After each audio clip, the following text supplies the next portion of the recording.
Safety Doc Podcast with author, radio host, and nationally recognized safety expert, Dr. David Perrodin. Join us each week as we discuss the best and most bizarre practices in safety preparation and crisis response. Follow Dr. Perrodin on Twitter at SafetyPhD. And remember, the truth will keep you safe.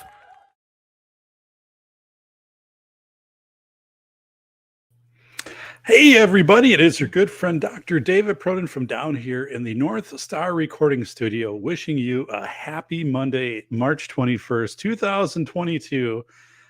Yes, the leprechaun was here. No, the leprechaun did not bring warm weather. It is going to be below normal here for the next 10 days, which is too long. I don't like it.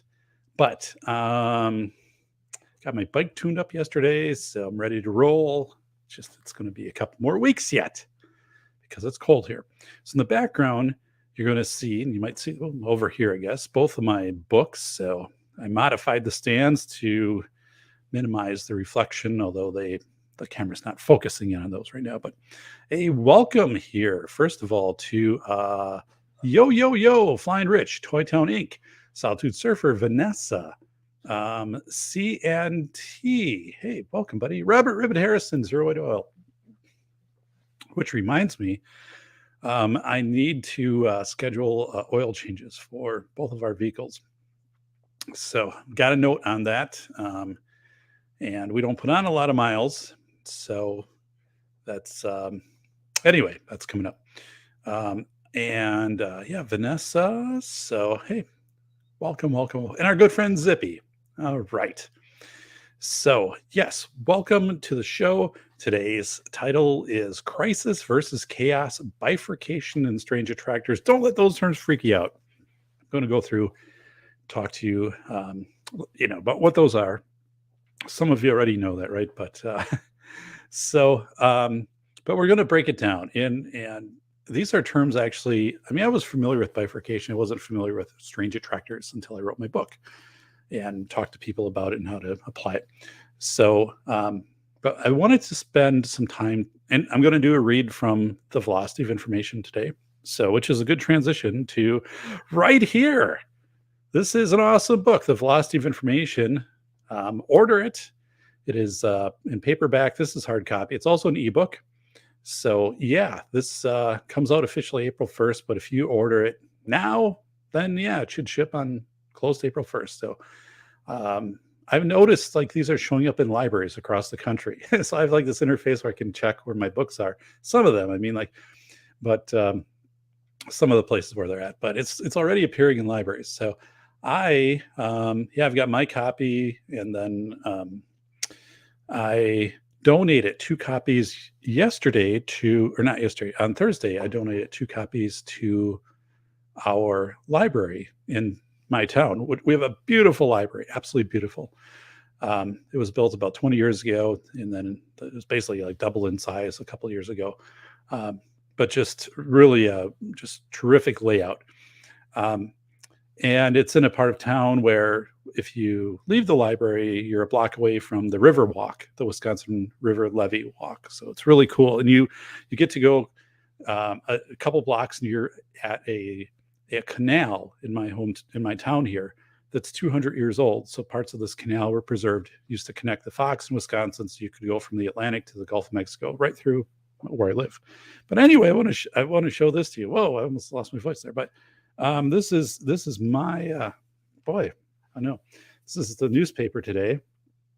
And so yeah, Russia bombs another shelter here, the Portage Jelly Register. But no, there's me right there is me. And with the librarians, let's do the kind of full page effect here. So author explores chaos. There's me donating to Chris Baker, the librarian. And then a nice write-up by Anna Hansen. And this goes on then to page 5. But yeah, so I got front page dibs right there. And it's cool. So you can take a look there. And yeah. So I donated 2 hardbacks to the library and inscribed them. The funny thing is, like, I I haven't practiced my book signature for quite a while because with School of Airs, I had a specific way that I signed those books.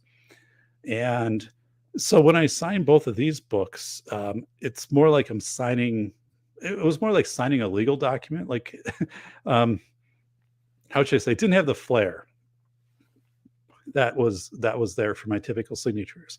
It's kind of a serious signature, which is okay because who's going to look at your signature in a book that's in the library? And then I have some little kind of phrases that I pull out of the book, and I put two in those, and then I stamped it here with my really cool stamp, and then I dated it. So, but yeah, hard copy, I mean, is nice. So the library was excited to get those. Beautiful article today, front page, right? So, and then their e-version of that. So that's cool. Like I'm really really glad about that. So there was a quirky thing though with that article. So yesterday afternoon, the article went online on the e-version site. So I was reading through it, and my middle initial was incorrect on the article. It was an S, not a P. Not maybe a big deal, but it kind of is a big deal because the book says David P. Proden, and then all of the SEO, all of my work is David P. Proden, right? It all links together. And the reason I do David P. Proden is because there's a David D. Proden who lives in France, who does work similar to what I do. He's a university professor. They actually kind of look alike. Like he has a much more robust Google scholarly page. I contacted him a couple times because periodically people would send me stuff that's intended for him. So I get like an email in French, and I have to like do the Google Translate. And I say, oh, I think here's the person you're trying to get hold of. So he's a great guy, but I needed to distinguish myself. So that's when I started to use my middle initial for like the last, 5 years or so. So if it was David S. Proden, right, if people were searching for that, it's not going to initially, I don't know who it would take them to. So I got a hold of the person that interviewed me, thankfully on a Sunday, like sent an email and said, hey, like the middle initial is incorrect. And she's like, whoa, like she had it down correctly, but in typesetting or whatever, something got changed. So she was able to get it fixed before it went to print. So in print now, e-version, everything is correct. So just one of those quirky things. But yeah, I mean, it's really cool, like to be, and so this gets syndicated out. I'm in the greater Madison area. So then there's other papers that pick this article up. Now, any of you, though, this article doesn't have any comments yet. So you could be the person to go into the Portage Daily Register and read the article and leave a comment about, hey, this is a great article and Doc is a great guy. So I'm going to put that link down here one more time. And so you can find the article. You have to click, I don't know, it kind of comes up, it tries to get me to buy it. Although like I'm already a subscriber of the newspaper. So if I go in my e-edition, then it's always there. But here it is. There's the link to it. So yeah, if you want to go, let me go and put that up as the posted link. That's where you can read the article. And if you want, you can leave a comment. Apparently there, which, nobody has done so far. So I think that'd be kind of a cool thing. No pressure, everybody. No pressure at all. Hey, welcome, Bacon. Vanessa saying is a horse-drawn canal system. Yeah, our canal system here was hand dug, and we had a fort here, also military fort, 1824 to 1845. Initially, though, this was where the canal was for 10,000 years, was used by Native Americans to transport canoes from the Fox River to the Wisconsin. And so, yeah, this was like a real active area for several thousand years where I live. But yeah, it's cool. So remnants of the canal were preserved, and you can, again, from the library, you can just walk on a nice day. It's awesome. Like I would go down to the library with a cup of coffee or a thing of coffee, right? I would read a book or, work on whatever I was doing. They have a beautiful reading room, fireplace there, a lot of sunlight. And then I would go out and I would walk the levee, and there's like a 2-3 mile walking trail right along the Wisconsin River. It's a paved trail. And then I'd walk it from one end to another, just a beautiful morning, right? And, just come back and stuff like that. So I see like orbs are going by. So it's kind of a paranormal show. Apparently the ghosts are down here with me. So yeah. And again, the velocity of information is out there. So please consider that in paperback. I mean, hard copy is expensive. It's where they're putting it in libraries because they, want it to hold up, but it's an awesome book. So I'm going to go to the chat and then tell you about another quirky experience I had a day before I get started. So Vanessa is saying that undergrad subjects independent study of fractals and chaos. Wouldn't that be awesome? I didn't have anything that cool when I was, maybe it was there, I just didn't take it. So Vanessa, our neighboring school district, announced that they are now, they have elective classes for juniors and seniors where you can obtain your firefighting certification. I think like firefighting 1 and 2. So you could graduate high school and be able to work part-time as a firefighter or full-time. And I think it's a brilliant move for them to do that. I mean, one, awesome skills to learn. And you're ready for this in high school, right? You're ready for this at age 16, 17, 18 to pick this up. And, so it does that. Plus it helps bolster the roster of the local fire department there, it's a tourist community. So they definitely need to have people available for their firefighting service. But I think it's awesome. I took my firefighter training when I was in college as college classes. And yeah, if it was available in high school, I certainly would have taken it in high school. So it's our good friend Bacon Maldito out of Inglewood. So it's our Toy Town is here, our town. And state just passed placed a memorial this weekend for our Windsor Locks Canal builders, the Irish immigrants. That's cool. That's cool. So our locks received a federal grant and had additional preservation work done. So there are trails that go along the locks, as well as a bridge that was put in over the lock. So that's cool. Yeah, when we moved here, I mean, there wasn't much happening with that. It had just been abandoned for many, many years. They did take down I think it was like 170 year old grist mill that was on the locks when they built the county building here. And that was maybe like 5 years ago, but that thing was still awesome. And when they took it down, they didn't demolish it. They had a company come in because the wood was pristine, right? You had these huge logs that were made, were cut to make this. So as they peeled away the sides of this, you could see, I took pictures of it during the different processes of they dismantled this and then repurposed the wood. It was an incredible structure, but of course didn't have any practical use, and now it's the county building is there, but that was along the canal. So let's get to some new, woke Chewy saying the orbs. Yeah, in some videos people point them out. I'm like, it's highly paranormal down here at Zoc Studios, so I'm not sure what's up with that. But yeah, sometimes you can see them in videos, but everything's okay down here. So let's see here.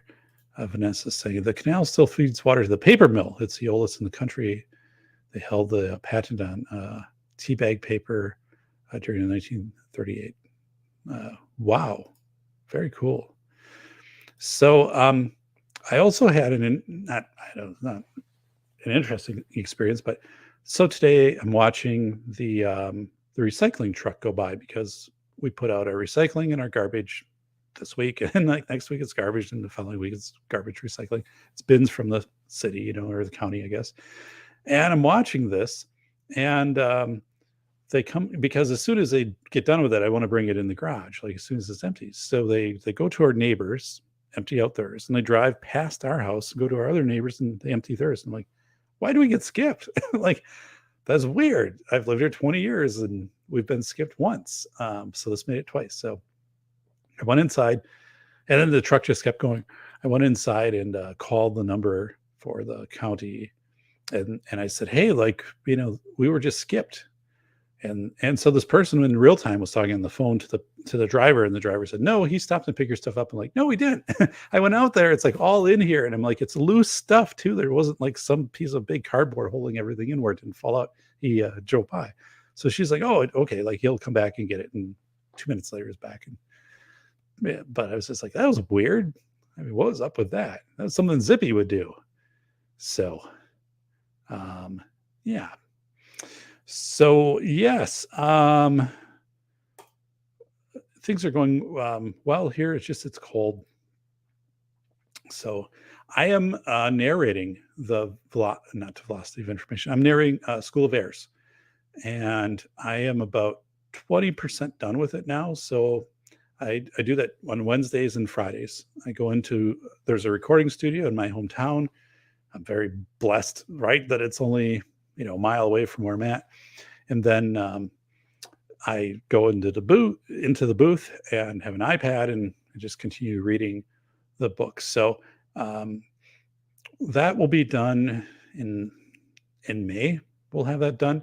So I read for about 100 minutes, or a little bit longer at a time.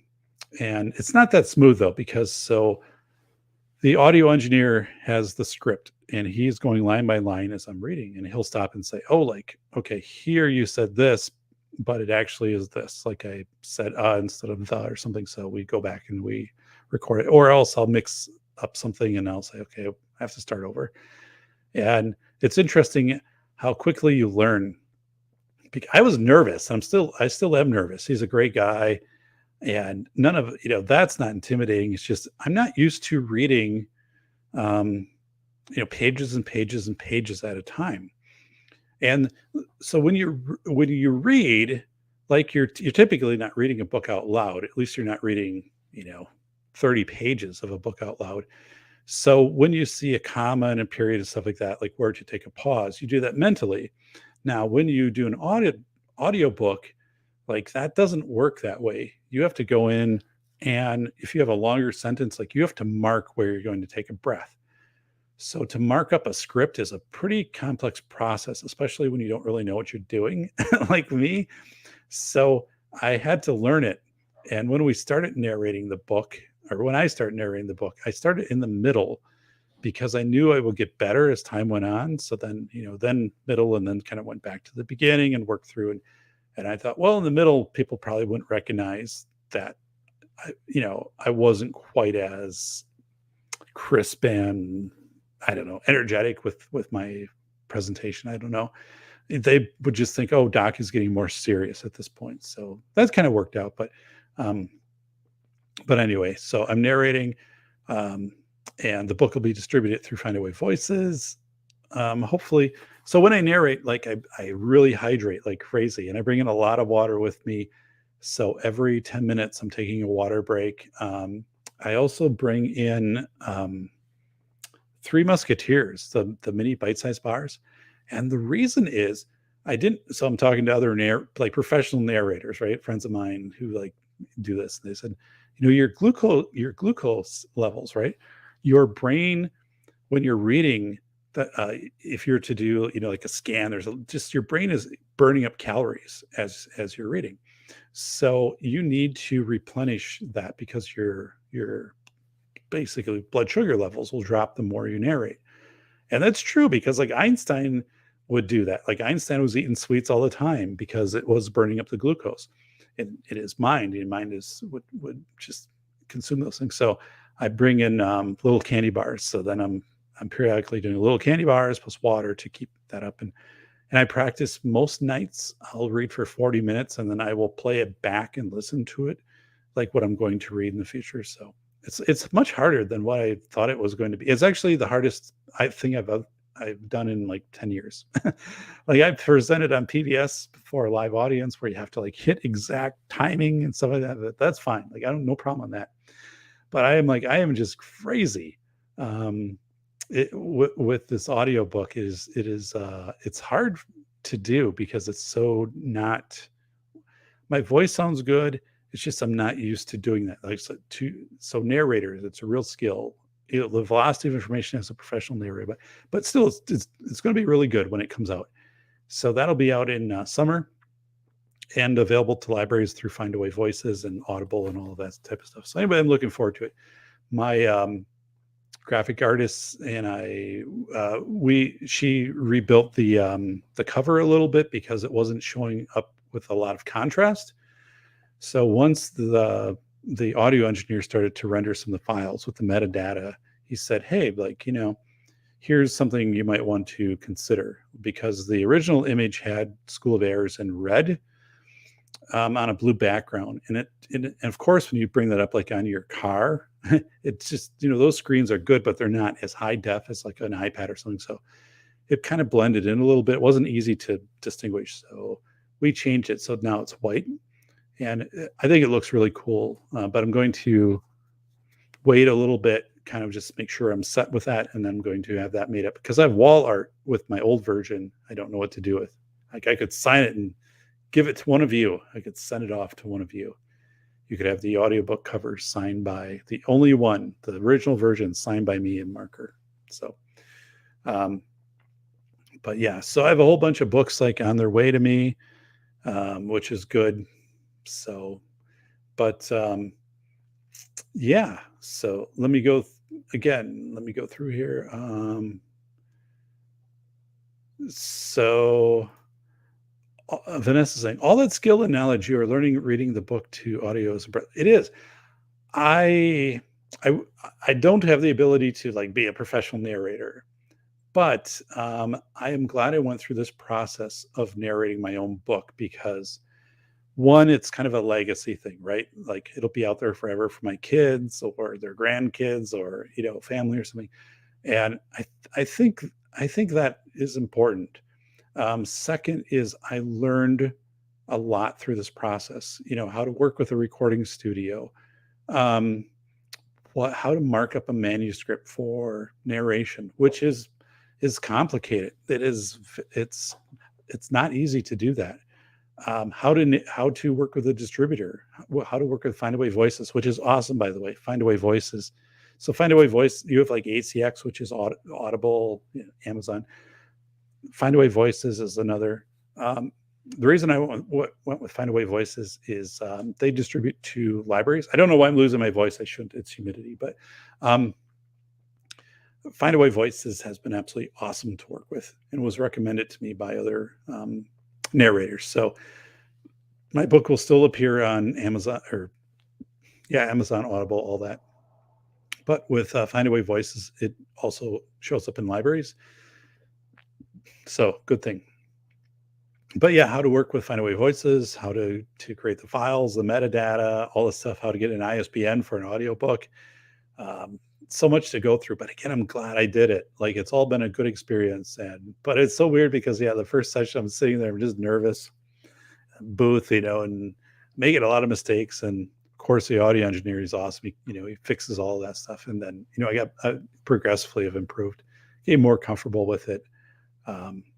But yeah, anyway, it's kind of a cool thing. I always wanted the book to be out there, and having worked at the School for the Blind in Wisconsin, one of the things I learned was to have a book available with text read out loud option versus like an audiobook. There's no comparison.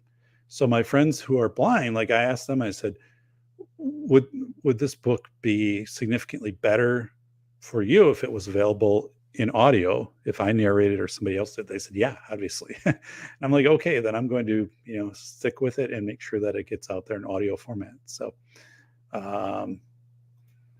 Bacon saying, I read all of my books over a megaphone so my neighbors can enjoy my literacy choices, my literary choices. So sometimes the local police stop by. So that's one way to do it. Turn it up. So, wow. Zippy's saying, done send me new books. I'm raw on them. Need it in text format so I can. Zippy, I'll take care of you. Don't worry about it, buddy. I got the right format for you. So, no problem, buddy. Vanessa, so yeah, come on. Zippy's a good guy. It's funny.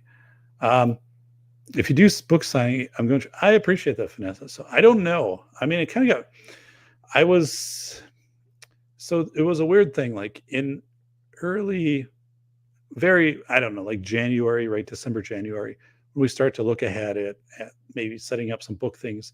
It was right at that time things start to shut down again because of the pandemic. So to get anybody to make a commitment to say, oh yeah, like you can be here on April 8th or, May 2nd or something, to speak, they weren't going to do it because they're like, we don't know. We might not be open if it's a library or university or bookstore or something. So, or we're not going to have, people coming in. We don't know what our restrictions will be for number of people. So that kind of threw a wrench in things. And now it's a little late to fix some of that. So I don't know what I'm going to do. It doesn't matter too much because the book will get out there, through media, through, things like that. Be a guest on a number of shows, people I've interviewed, and the book will, amplify it. But I don't know. I don't know if I'll be doing like the road trip signing. And there might be, ironically, like it might happen down the road, which won't be like this year. It could be next year. Maybe it'd be like a dual thing of like School of Airs plus that. Because the audiobooks, my School of Airs releases this year in summer, but Velocity of Information doesn't release till next April. So there could be kind of this tie-in. And I don't know. I mean, we'll have to see. But I mean, it would be awesome, Vanessa. It completely would. It's just things got so screwed up with trying to predict anything out and make commitments on book signing. But Toy Town saying, I got a $10 donation for signed audiobook cover. I'll do 20, but times are tough, so no negotiation. So, well, Toy Town, are you saying you want to buy that? It's a 1x1 foot. I'll show you the image. I won't. Let's just do that so you know what you're going to get. And it would be, I'll probably sign it on, I could sign it on the front or back. If I sign it on the front, I'm not sure how that would look in marker. On the back of it is white. So like it would look really cool to have my signature and the date and the location. But let me do this. Let me show you what is going up for. So it's been in my office right now. Like, what in the world here? So bring up all my files. So what? Yeah, here it is. Cover art, final cover. Whoa. That's not even the right. So I'm looking for the current book. I have to go back and look for School of Airs. So School of Airs was my first book. Here we go. Audiobook cover art. Okay. Boom. All right. It's weird. Okay, so let me do this. Share screen. I have to bring in the extra camera sometime. There's an option now to do that. Okay. So this Toy Town, that's the cover of so that is a 1 foot by 1 foot plaque. So it's about a little more than a half inch of a foam board with a hard cover. It's really well made. It's up on my wall. That's exactly what it is. But the cover, the official cover is the School of Airs thing is going to be in white. So this I'm not going to have anymore. So I'm going to take that off my wall.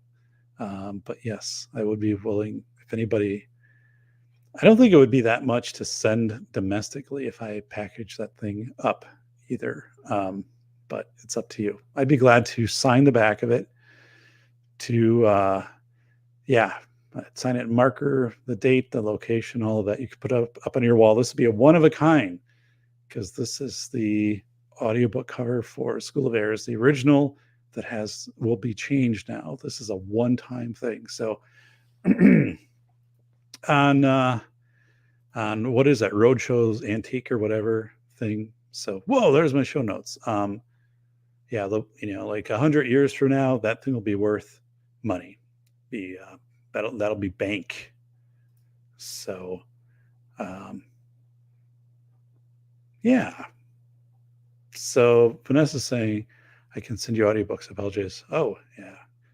So I like listening to audiobooks, so I'm glad both of my books will be in audio format. And I mean, just flat out, right? So I've been told, so I've shared like 3 chapters of my current book with a few reviewers. And it's not like I'm going to re-record anything. I mean, the engineer's gone through and stuff like this and put it together. I'm just like, is this good? Because I typically don't perceive myself as a book narrator, but they're like, no, it's good. Like, it sounds good. We can, feel your passion for the work, and it's entertaining, and it's like good. And I think I'm getting better as it goes on. Reading is not super bad, just to get fatigued from it. So that's one thing, like reading off of an iPad for almost 2 hours, there's a fatigue factor in that. You start to lose your place a little bit and just like sitting. And so like, I got to get out of the booth, water and candy bar and stuff like that, and just kind of move around. But there is a certain point, I think, when your mind just gets filled and you start to pattern or see things that aren't there in the text, and you're just not as precise. So definitely I'm much more precise early on than I am toward the end. Even like if it's a page that we're trying to finish, and if I'm kind of spent, it's just really difficult to do that. So yeah, I could. I'd have to figure out where to get a silver Sharpie. So yeah, we might have one. My kids might have one, but it would look cool signed. I do it in my cool signature too, on the front of it, sign across it. And no, I did think about that when I looked at it, like to sign straight across it in a silver Sharpie would be a really cool effect. So yeah. Heath is saying, change the setting to orange. So change it to something, right? So it has been changed to white. And so the screen to orange. Okay. Oh, okay. The screen to orange. Sorry about that. Oh, okay. On the iPad. Yeah. Okay. I'm not that skilled on the iPad, so I had my 10-year-old, or I should say my 11-year-old daughter set this up. I'm like, I need this PDF and I need to be able to like access it. So I just open it up and stuff. And I like kind of a brighter screen and contrast. And I think though, just like with your voice, and I think it's not even so much reading the text as it is your mind, it kind of gets full, at least for me with reading.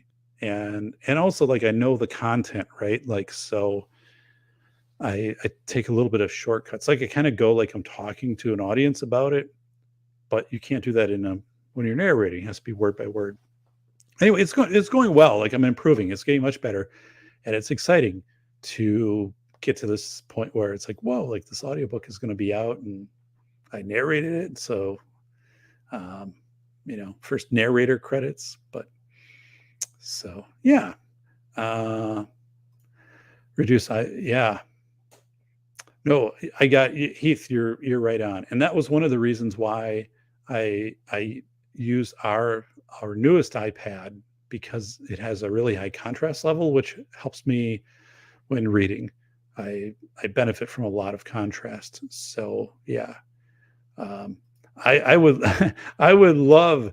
Man, I would love if I had a 40-inch monitor in front of me to read off of. So like when I'm narrating, like I did a conference keynote, and I was able to just look down range, and there's multiple cameras on me and stuff, and everything was coming up on all my notes and stuff were coming up on a display board, which was like 12 by 12 foot or something. So I could see it, but no one else could. So it was like super easy for me. But yeah, it's yeah.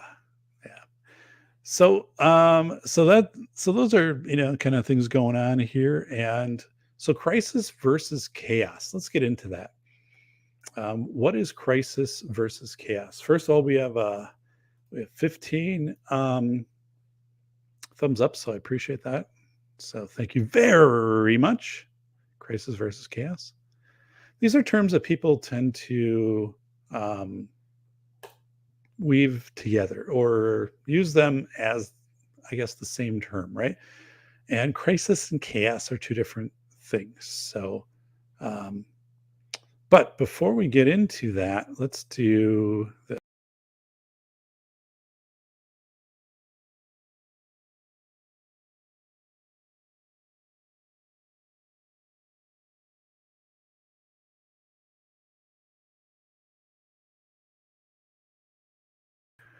All right, so we just brought the show title. I was trying to do like there's an audio part that could go back with that, but it didn't work. So still learning.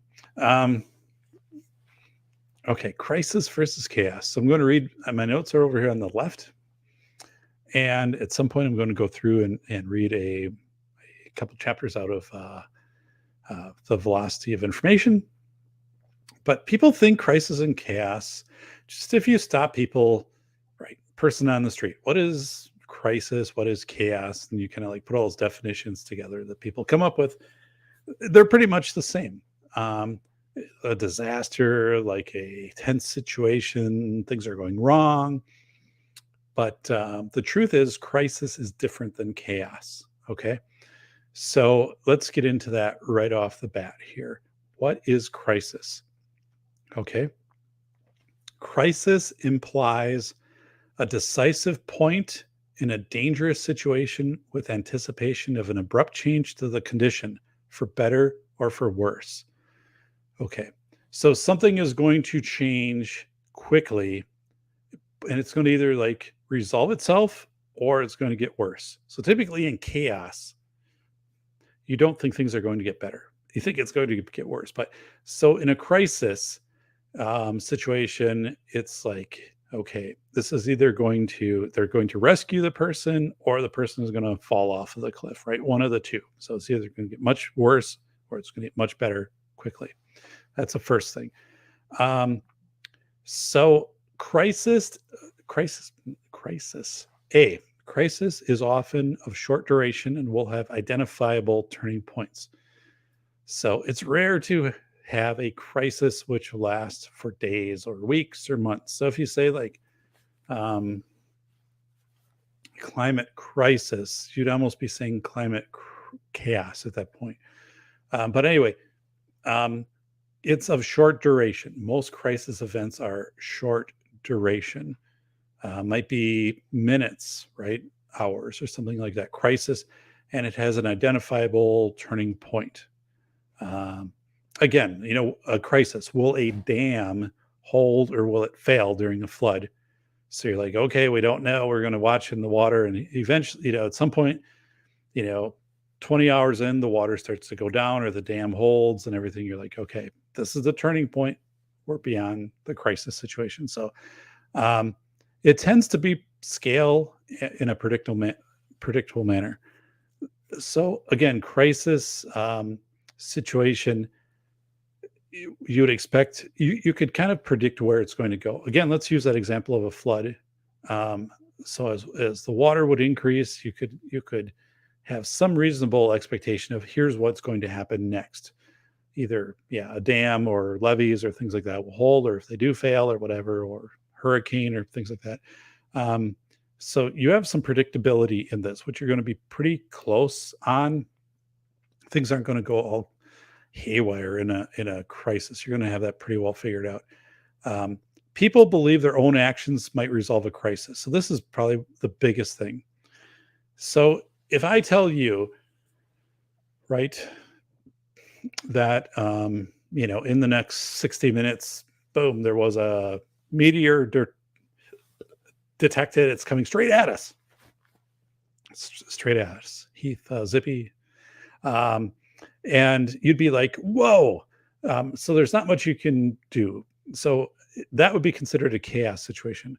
Crisis, you're thinking, if we do these things, right? A crisis situation, if we take XYZ measures, we can end the crisis. We can lessen the crisis. We can divert the crisis. The missile Cuban, crisis, going back into the 60s, right? If we do these different diplomatic measures, we can resolve this crisis. So a crisis is something you believe your interventions can resolve it, either as an individual or as a government or whatever, but your interventions can resolve it. So that, again, that's really a key distinction. While people believe they can negotiate to resolve a crisis, the mindset faced when in chaos is to survive or wait it out. So it's a big difference right there. If you have a chaos event, so like this meteor is going to hit Earth, and at that point you're in a chaos mode, right? It's basically, what can I do to try to survive this or to wait it out? There's nothing you can do at that point that's going to divert that situation. So you're no longer in crisis. You're immediately into chaos. So remember, one of the big things, crisis, short term, you believe you can do something that would resolve it. That there can be a decision made that resolve it, or either the situation itself. Think of that dam, the water's rising. Either the dam's going to hold, everything's going to be fine, or the dam will fail, and then not. So there's this definite point that's happening in crisis. But most people, there's a thought, at least, it might not be realistic, but there's a thought that you can intervene. Now, if you're watching the sky light up and you're literally minutes away from, a meteor hitting the Earth, it's no longer a crisis. It never has been a crisis situation. Then it's chaos. What can I do to try to last this out, like to wait it out? So kind of a difference there. Crisis, humans think they can solve it, right? They can divert it. Chaos, not so much. So let's go into chaos. What is chaos? So chaos is a state of disorder that is amorphous and without clear turning points. So once things get into chaos, right? So if we did have an earthquake or whatever, a meteor or something like that happened, nuclear war, right? Oh my goodness. But you wouldn't know what was going to happen next, what was going to scale next. It wouldn't scale in a linear fashion, be very nonlinear. There wouldn't be clear turning points, like, where are we at now? Is it done? Is it over? Is the next? So all of these, it would be very difficult to figure out. So chaos is very unorganized. You can't predict where things are going to go next. But chaos quickly or gradually settles into outcome basins or creates a new mean. So like chaos eventually, whether that be an hour or in days or weeks or whatever, but it settles down. And then you might still be in chaos. It might be a world that is, 300 degrees outside and you're having to live in your basement until, this whatever with the meteor, and you might still have a slim chance of survival, right? But it's not getting any worse, right? The chaos is kind of settling down somewhat. Nothing you can do will change the chaotic event outside. You just have to outlive it. So chaos describes a system that will develop in unpredictable ways and will not scale linearly. It exists on a continuum with degrees of absorption by systems. So that also means, the ability to get resources out to people, the ability to have your water running, stuff like that. How will these systems continue to operate? And some of these systems might be pretty robust. Maybe they'll keep going, or delivery of food to stores or something. Who knows? No one, but you don't know how these systems, or just these humanity systems, communication systems, will be able to absorb these things. So let's say there's an electromagnetic storm from the sun that hits the Earth. How will the satellite and communication systems handle that? So different degrees of whether they'll be able to handle that, or there'll be certain parts they'll be able to handle, certain parts they won't. We don't know. A state of chaos due to a lack of or impossibility of a scripted response will usually, if not inevitably, spread. Chaos, again, think of, earthquake, meteor, stuff like this, kind of rapid onset. It's not going to be localized. It continues to kind of, it spreads out. Chaos affects the global consciousness, even if only temporarily. So, right. The 2011 earthquake and tsunami near Japan was a chaos event, right, that killed 15,899 people and caused the Fukushima nuclear energy plant disaster. So back 11 years ago, when that happened, the earthquake and then the tsunami, that was chaos. There's nothing anybody could do to counter the tsunami, right? It's not a crisis situation. You can't jump in and stop the earthquake. You can't stop the tsunami. You have to live it out. You have to ride it out. So you have to ride out the chaos situation. So it's chaos. You have to ride out chaos.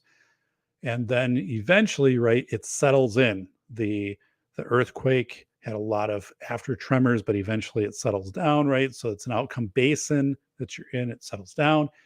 And then the nuclear energy plant, disaster that was happening, eventually that settles down, right? So you do get this outcome basin, which is in chaos. But there's nothing, again, that you could do individually or collectively to counter that. There was no point in a crisis situation or condition where you could make decisions to avert the earthquake, right? There was nothing. You can't negotiate with the earthquake. Here, earthquake, I'll give you this signed 12 by 12 audiobook cover that Doc had for School of Airs. So I know that somebody already spoke for it, but if you give this to us, we'll be good. So was that you, Heath? I think it might have been. If that's the case, I gotta trade it, because if it prevents a earthquake, I gotta do it. So, yeah, let's go back. So two things: crisis and chaos are not synonymous. Crisis, there's the potential to make a choice, right, as an individual or as a government or whatever, to avert the crisis, or just that the structures in place, either something will happen or not. Either the dam will hold or it will fail. It's a crisis situation. Chaos is that anything that you do isn't going to make a difference, right? So, right, a meteor hits and the atmosphere is 300 degrees for a week. You're down in your cellar surviving. You just have to outlast it. And you don't know what's going to happen next. What systems are going to still maintain? If you'll still be able to get water, things like that. I don't know. But so that's the thing. You have a decision you can make typically in crisis. You don't have a decision in chaos. You just have to outlive the event. You have to survive whatever's happening in chaos, which can happen in our lives sometimes too, right? Horrific things happen. Somebody has, dies of cancer or a car accident or something, and it creates a chaos situation.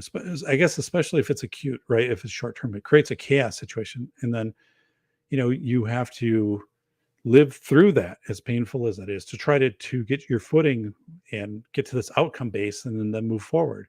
There's nothing you can do to change that, right? You can't bring this person back, or again, they had a stroke or a heart attack. There's nothing you could have done in that moment to intervene with that. So that is, I think it's something to underline to people, is people try to apply crisis thinking to chaos. While they're in chaos, they try to keep dealing out the deck, or they try to flip the cards at the top hat and try to get them in of saying, I can still solve this. I'm above this. I have more powers than chaos. And the reality is you don't.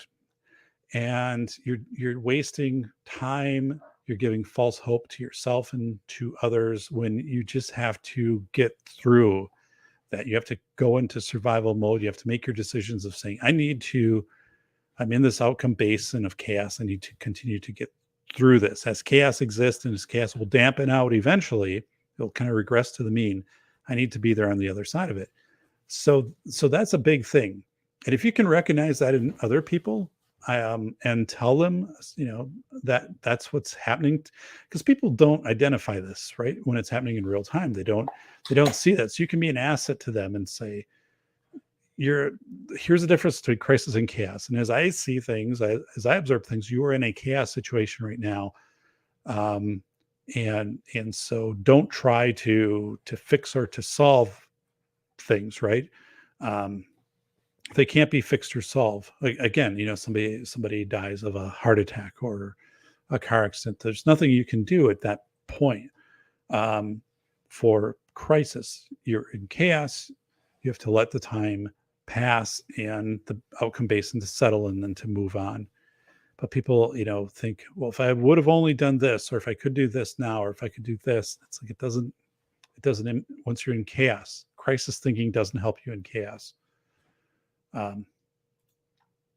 So let's go over to the chat. Hopefully that helped. Let me know. So order and without order. Yeah. And chaos is the natural state, right? Entropy. Everything tries to go back to a disordered state. Order is actually the unnatural state. But Zippy is saying, order is an illusion. It's just events that become the average. Chaos is norm. You're right. Yep. And when I wrote about Robert Travis, the Alaskan crab boat deckhand in Philosophy of Information, he talks about, hey, like the boat, right? The boat would always ice over. You would get, several inches of ice, and you'd have to go there with sledgehammers for hours and hours to knock this stuff off, because that was just the natural condition. That was the entropy of having a boat in the Bering Sea. And if you got too much ice, the boat would become too heavy and it would sink. And that actually happened, right? A couple of years ago to a crab boat. So, right. We tend to, it's just like our bodies, right? Like if we exercise, we can fight off entropy to some extent. But if we don't exercise, and as we age, our bodies decay, which is, just a vehicle, right? A vehicle, you can extend, preservation, through keeping it clean and salt off of it and stuff like that. But everything has entropy, which impacts it. So, and I think as I read, numerous studies and articles and talked to people, as I put the Philosophy of Information together, I think the Philosophy of Information is a great book for understanding, and especially I explicitly get into it later in the book, but crisis and chaos.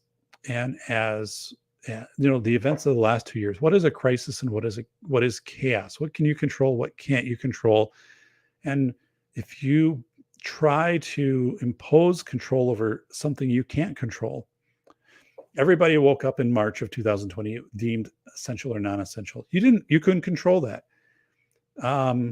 And it didn't make any sense to try to put efforts into trying to control that. What are you going to do? Try to contact, the president or your governor? It just wasn't going to be there. So it kind of throws you into a chaos situation.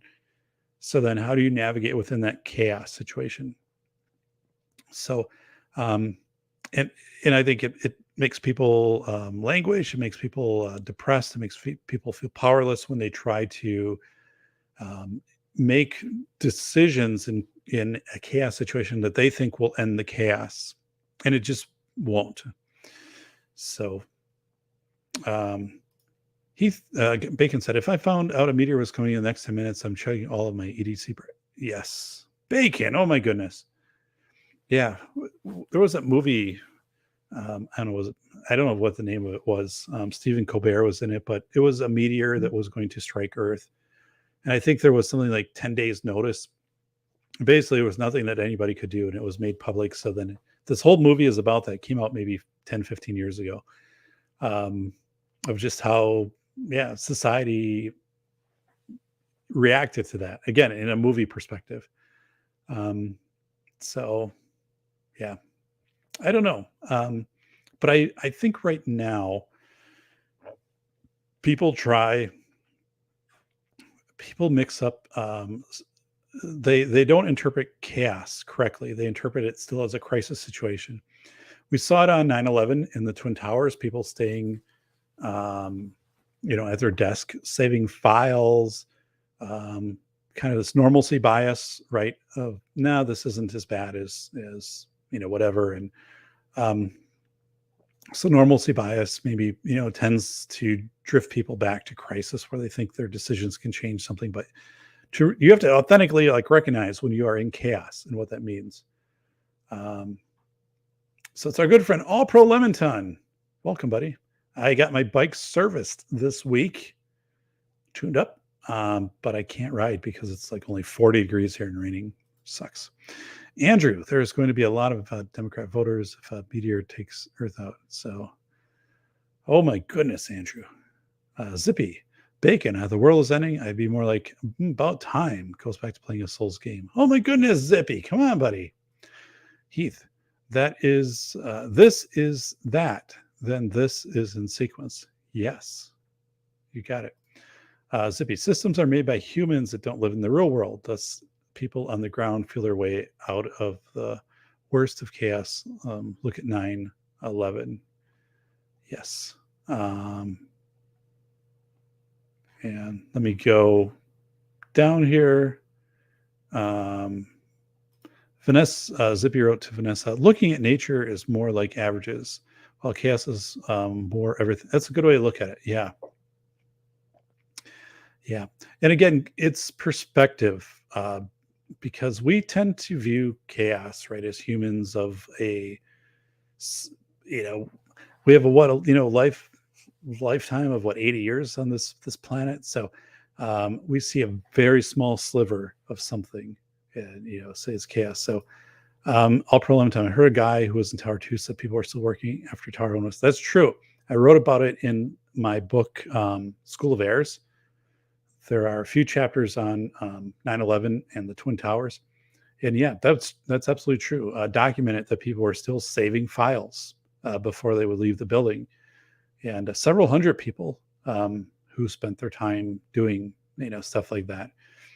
So part of that is normalcy bias, right? Like thinking, here's another drill. And usually with the drills, we just have to go to the hallway and then they'll tell us, oh, it's done and you can come back. So I'm going to save my files. Or just people possibly thinking or struck with the overwhelming reality of, I see flaming, debris outside my window. And this, I don't know what to do. This, I never expected this. And they just kind of freeze. So I wrote about it extensively and very clearly in School of Heirs. So that's out there.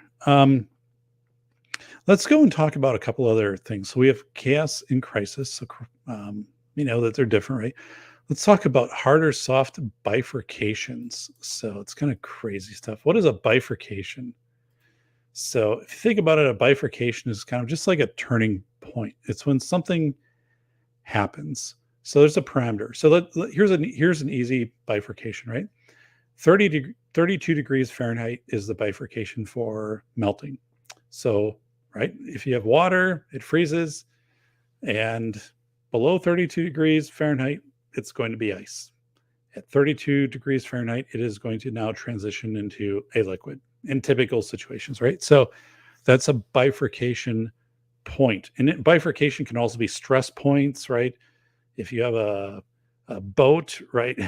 The Titanic, there's a bifurcation. There's a stress point of how much the panels can take on the side of the boat pressure before they give way, or any other structure, or a house being hit by a tornado or something like that. So there's a bifurcation point of when something will give way.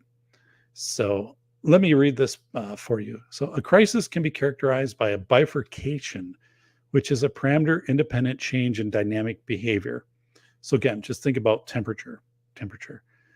A useful distinction exists between hard, abrupt, and soft, gradual bifurcations. So hard bifurcation, I'll give you an example here in just a second, and soft, gradual. Here's an example of a hard bifurcation.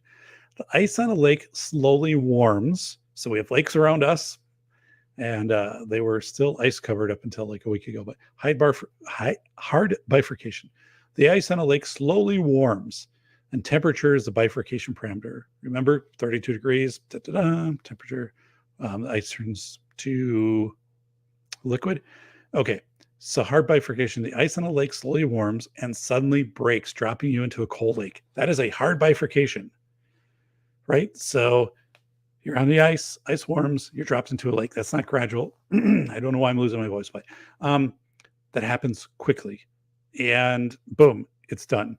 So sometimes a hard bifurcation can be really good, right? It's when people are on the fence, like maybe this is going to get better, maybe this isn't. It's like, no, it definitely is going to get bad, or it's definitely better. But a hard bifurcation, I think, makes it very clear. One of the things about chaos is the more chaos you have, the fewer decisions you have to make.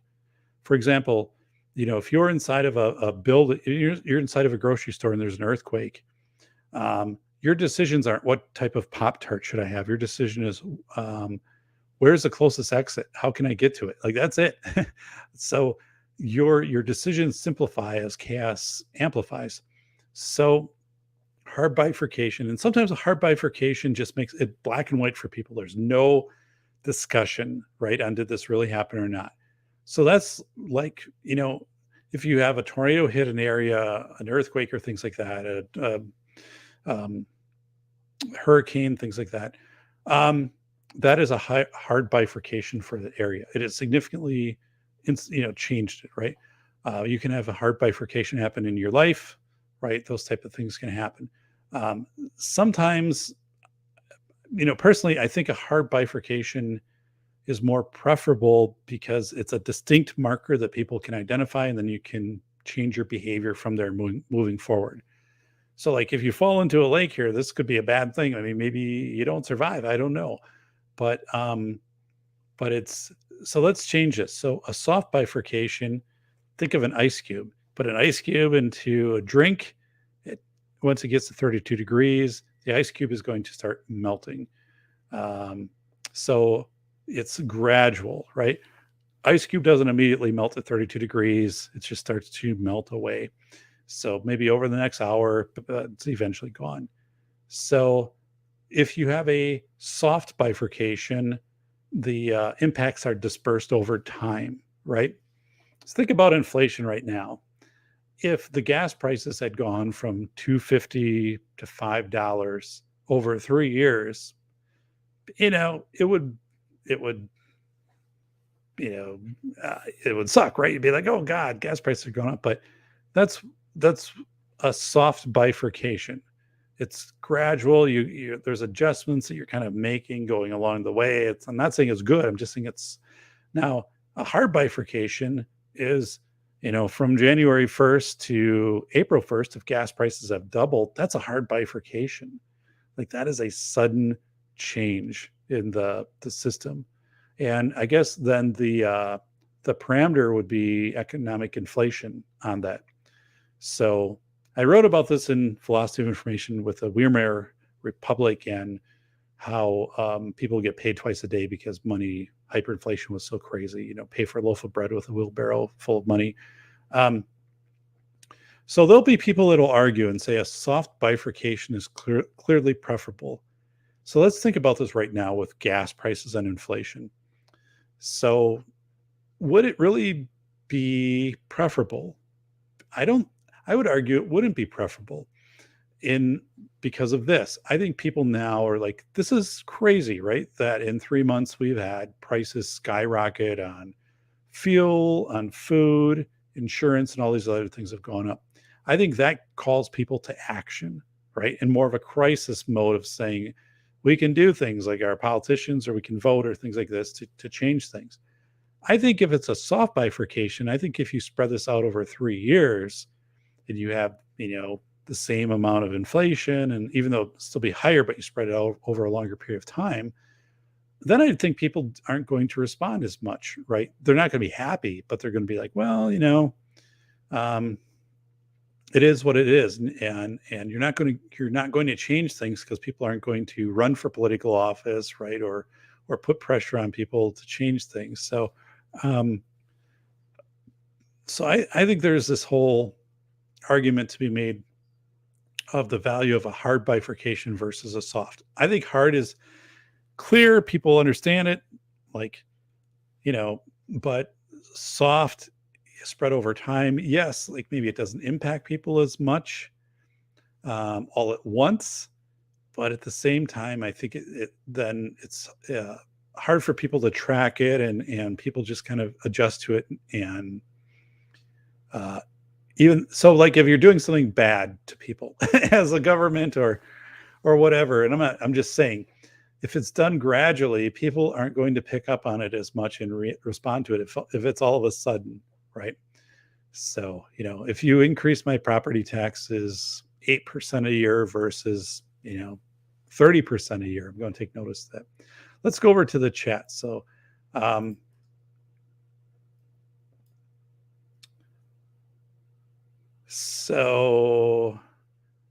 bifurcation means an entity is split into two. An example would be civil war. Well, true. I mean, it's like that's one take, right? On bifurcation. You got it. Zippy sounds like branching one event that can go into different directions. So, yep. Whoa, got it right there. So I now have a new word to add to my vocabulary. Great, Heath. Actually, so I'll be honest. I knew about bifurcation, but I didn't know enough to write about it until I started writing my book and talked to people who are very versed in bifurcation and strange attractors, which we'll get into next.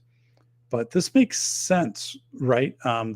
Everything has a point, a tipping point, kind of this bifurcation point. And so ice is a good example. Like, again, you're like where I'm at in Wisconsin, you're out on a lake, you're, ice fishing, and, there's a point where that temperature will heat up and that ice will transition to liquid. And if you're there, you'll fall through, right? Boom. But, think about it in a different term, though, like ice cube in a drink. And over an hour or two, if it's cooling the drink, it's a slower bifurcation. It's like, well, it kind of works out. It's what it's supposed to do. But hey, we got our good friend Sass One Too Many in the house. So welcome to Sass. And Sass was doing the cannonball runs back before the gas prices went crazy. So back when gas was 78 cents a gallon, he was going 178 miles an hour. So welcome, Sass. So, oh my goodness, bifurcation, the division of something into two. Wow, now we're getting into big. You guys are whamming me with the definition stuff. So yes, and again, this is how I applied it, kind of in the context of the book. So, Heath, I know what it means because of Bleach and started telling those. Oh my goodness. Whoa, Bacon. Wow, Bacon is choosing an angry tone here tonight, but take care, buddy. You need to get to the Dismore's IGA. Get some of those chicken tenders. Zippy, to Bacon. It all. It just sounds like an overly wordy word for branches past. I'll bring it. Yeah. So the book doesn't get really technical, but I wanted to introduce a few things to people. And again, that I became more comfortable and familiar with, because I think when I was interviewed this week or last week for my book, and I'm sitting down with the reporter, right? And one of the things she was asking, like, why did you do this? And I said, what motivates you to do the book and things? And I said, right? It was an in vivo experience. I recognized early on in the pandemic, if I could start documenting what was happening, this was likely going to be a long-term chaos event. I could get it down. I wouldn't have to look back on it. I could get it in the moment. But I said also, me being here today, donating 2 hard copies, signed hard copies to the library, I said it's important to demonstrate scholarly work and to share it with the community. And I didn't mean that to be, so when it's quoted in the article, I wish I would have given a little more context for that. It's not like I can do this and you can't do this. That's not what That's not what I meant to do. But it's like, we can contribute scholarly works. We can do intellectual things. and then have other people benefit from that. And it might be like, somebody's offering how to, teach a course like in rope knot tying or something like that. I mean, these intellectual, it's giving back. It's putting something into the community, injecting something into the community. These two books and my other books, right, that people can read and maybe have different ways to obtain perspectives on things, or maybe this will help them at some point when they have to interface with crisis or chaos, or when they're getting information which they don't think might be accurate. How can you help to wring intelligence from information? So it's like, that's what I want it to do, right? Is to put this out there to help other people, and not only help them, but to maybe validate or to have them interface at a different intellectual thinking, right? So, you're not tuning into just some show on TV with this, like you're really getting into it. So that's what I was trying to convey. Scholarly works, I think, need to be recognized, whether it be me or somebody else doing those, especially now, because we just are not into that as a society as much, right? I mean, really, like when all these people, have YouTube, channels, or they do crazy things, or America's Got Talent now, which used to be like singing and stuff like that. And now it's like, oh, someone is going to jump over, a car that's driving 120 miles an hour at them, and they, parkour or something like that. I'm like, it's impressive, right? But I'm like, that doesn't contribute to the scholarly knowledge base. That's entertainment. And I wanted to make sure in the article in conveying this isn't entertainment. This is a scholarly contribution. And entertainment is fine, but that's not what this is. This is a scholarly contribution. And I want people to see that. And I want people to kind of strive for that. I want people to read this, and I want them to say, hey, like, crisis is different than chaos, because, and if, the worst time in your life, right? I mean, like in School of Errors, the first chapter is how thinking about a bagel can get you through the worst day of your life. And to understand the difference between crisis and chaos, when it impacts you or impacts somebody you care about. And these bifurcations, right? That everything kind of has this breaking point, but sometimes it's a breaking point, sometimes it's a bending point. Think of a piece of metal, right? It might just not shear off, it might just bend. But sometimes it's better, in my opinion, if things just snap, right? The bifurcation point hits, versus like this gradual. Maybe it's like telling people like bad news or something like that, or whatever. Or like, when your kids eventually need to leave the house and go out on their own and get a job, like there needs to be like I think a hard bifurcation point to some extent to kind of set that and move things forward. So here's something else. I'm going to talk about strange attractors, but first let me go over to the chat. CNT Designs. Doc, raising the IQs of the collective YouTube world. I just destroy IQs by making people watch things that like congressional hearings. Oh my God, congressional hearings. Yikes. I remember C-SPAN, right? They used to be popular for a while. So, oh my God, that's funny. I appreciate that. I'm sharing things that I learned. Like, honestly, I go back, and 10 years ago, when I was 40, I didn't know half the stuff that I know now. And I know this stuff largely from my own endeavors, like writing books, presenting on PBS, my PhD work. I was able to learn a lot, but a lot of it's just through personal inquiry and meeting with people, right? And talking to people. Hey, it's Red Crusader from Ohio. Hola, my good friend in Ohio. Some bad news for you, Red. Cold weather's headed your way. I'm sending it from Wisconsin. We had a really weird day. It was like 63 and like kind of felt springish and all that. And then it got real windy and that dropped to like 40. And now like the next 10 days will be 40 degrees and rainy. But we'll get there, Red. I'll let you know as soon as the warm weather hits, so you can be looking out for it on the horizon as it comes in. It's going to be like 2 weeks though. Heath, CT Designs, politicians will lower everyone's IQ. Yeah. It's isn't it crazy? Like, the older I get, the more just politicians and systems, you're just like, this doesn't make sense. Like, I'm not sure I'm not only not sure you're accurate, I know you're not accurate. and it's just crazy. So it's strange. But by the way, 2 weeks from tomorrow is the election here, and I will either be voted to city council or I won't be. So that is the election going on. So I don't know. Saturday we have a community get to know the candidates event from 11 to 2 that I'll be at. So we'll see how things go. I hope things go well, but I said we have two. I'm opposed in the position, of course, I'm running for here.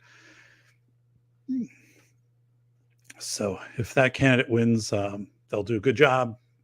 And so either way, but I'm hoping in 2 weeks things turn out favorably for me with that. So Zippy is saying I can't maths, but everything comes down to math. Physics is causality and physics is strange things. So yeah. And I think this is important. I mean, right, like people sometimes approach me and say, oh, you're too linear, like you're too black and white on this stuff.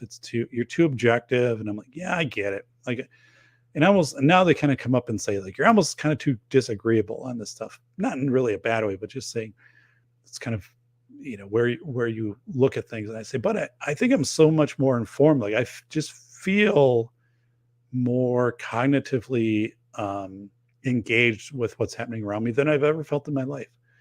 And I don't think it's a bad thing. Red, it was almost like summer here. Safety. I'm not Mother Nature. Whoa, good for you, buddy. Yeah, maybe Ohio, it's going to happen. Like you're going to keep that warmth. We've had one day where it's felt like summer, and the rest here, it's not. So, and tonight, literally on the news, the weather guy said 10 days of below normal and rain. But actually, it's okay for me. I don't have anything I have to do outside, like my property. I'm just kind of recording, with the studio, the book. So it's not like I'm missing out on a lot of great things I'd be doing otherwise. So that's one. And two, like I got my bike, tuned up and took it in yesterday and I got it back. And so I'm ready to go, but it's okay. Like here's time I can kind of catch up and do some other things. But so yeah, let's see here. This is a good luck stock. I can't think of a more meaningful. Well, thanks, Sass. Yeah, so I'm on the ballot. We'll see where things go. Heath is saying 81 here, currently 7. Oh, yeah. I was talking to one of my classmates at graduate high school. I was talking with him today. He still lives in the town where I grew up in. So, and he's like, oh man, I so wish I would have moved to like Tennessee. And I've heard, and I know people have moved to Tennessee and they're like, yeah, it's like a great mix of weather. Like, and so I'm like, yeah, it's likely not happening for me. But if I was younger, if I would have read Aaron Clary's Reconnaissance Man as a 17-year-old, I would have done reconnaissance. And I think I would have also just left the state for college, right, to a warmer area. So I could have scoped it out or taken a job after college in a warm area or just a not Wisconsin area. Literally from November to April, like it's cold and it's snowy and the weather is just, if you're an outdoors person, it just isn't good. So, but yeah. So anyway, Tennessee, I've heard good things. So had a friend from California who moved to Tennessee, had a friend from Idaho who moved to Tennessee. My oldest daughter loves Tennessee. She's been there. So, yeah. Tennessee is full. Andrew, crime is out of control. Meth everywhere. Whoa, Andrew. Andrew's saying don't come to Tennessee. So now I have to rethink things. Andrew is saying Tennessee is not all it's cracked up to be. So Tennessee is odd. It's on the humid side, but you get all of the weather types here. So yeah. I don't know. It's unlikely I'm moving anytime soon, especially now that my house property is going up 25% just this year alone. And um, I I don't know. It's just unlikely that's happening. But I would not have stayed in a cold weather climate. Good thing, yeah, again, Aaron Clary, reconnaissance man, brought up, know when you're 17, 18, understand what you like to do. Like, I like to be outside. I like to bike. I like the outdoor stuff. I didn't like to snowmobile. I'm not a skier. I don't do those things. So, like, to plan your life long term in a cold weather climate, Wisconsin meant that 4 to 5 months of the year, I'm basically shutting things down, that I'm not doing things that I like. Where if you go in a more welcoming climate, a little warmer climate, things like that, maybe you're doing those things 9, 10 months a year, which would be a big difference for me. So I'm not big into this whole seasons thing. Oh, there's 4 seasons. That's great. Well, then, I get the leaves. I'm like, yeah, leaves. And then I have to rake all of them. And I'm like, that's, days and whatever, but I'm just not into it. I'm not into it. So anyway, Red is saying, is it because all the stupid millennials moving there mixed with the Rust Belt degrading? So who knows? I think I would, if I wasn't here, I would move to the very northern part of our state and get some land and just kind of hermit myself, isolate myself off a little bit from the world. I have a friend of mine who did that. He retired. This was like 3 years ago. He retired and built a cabin on like 80 acres. And his cabin is way offset from the road. Can't see it from the road, in a very rural town in Wisconsin. That's just what he wanted to do. He's like, I'm just kind of burned out on people. I don't want to interact with people. I want to drive my 4-wheeler out in my woods and, cut firewood and kind of do some other things. And I know other people have done that too. And actually that fits my personality well, but unfortunately, it's me and my wife, my kids, and I have to get everybody on board, which wouldn't happen. But I would be there. I would totally be up for that kind of a solitude. I think it'd be kind of a neat thing. But anyway, Vanessa's writing, if a bifurcation happens in my life, I'll most likely return to Alaska. Yeah. Andrew's saying, it's good here, but I want to keep it good. Andrew, you don't think the Doc moving to Tennessee would be a value added for Tennessee? So, yikes. So, I think I would. I'm not saying other people wouldn't be, but I'm saying, like, yes, Doc would bring value to Tennessee. All pro Leventon, I like areas that aren't over congested. Yeah, that's where I currently live, is not over congested yet. We have, a hospital, 3 minutes from our house, and, Walgreens, and, just things that kind of the conveniences or the necessities, I don't know. But yet, I don't live in a congested area, which I appreciate. I wouldn't either. I wouldn't want to live in a congested area. No way. There's no way. So, trying to get back here to the screen. And then Zippy's saying to Red, the whole cycle of learning to work or support yourself is foobarred. Whoa. Doc, are you going to bring... No, I'm not, Andrew. A funny thing is that we were vacationing in 2018 in South Dakota, and we were out in like Custer National Park and stuff like that. And we were parked, taking pictures, and this big, RV pulls up beside us, and this retired couple gets out, and they're doing the same thing, taking picture stuff.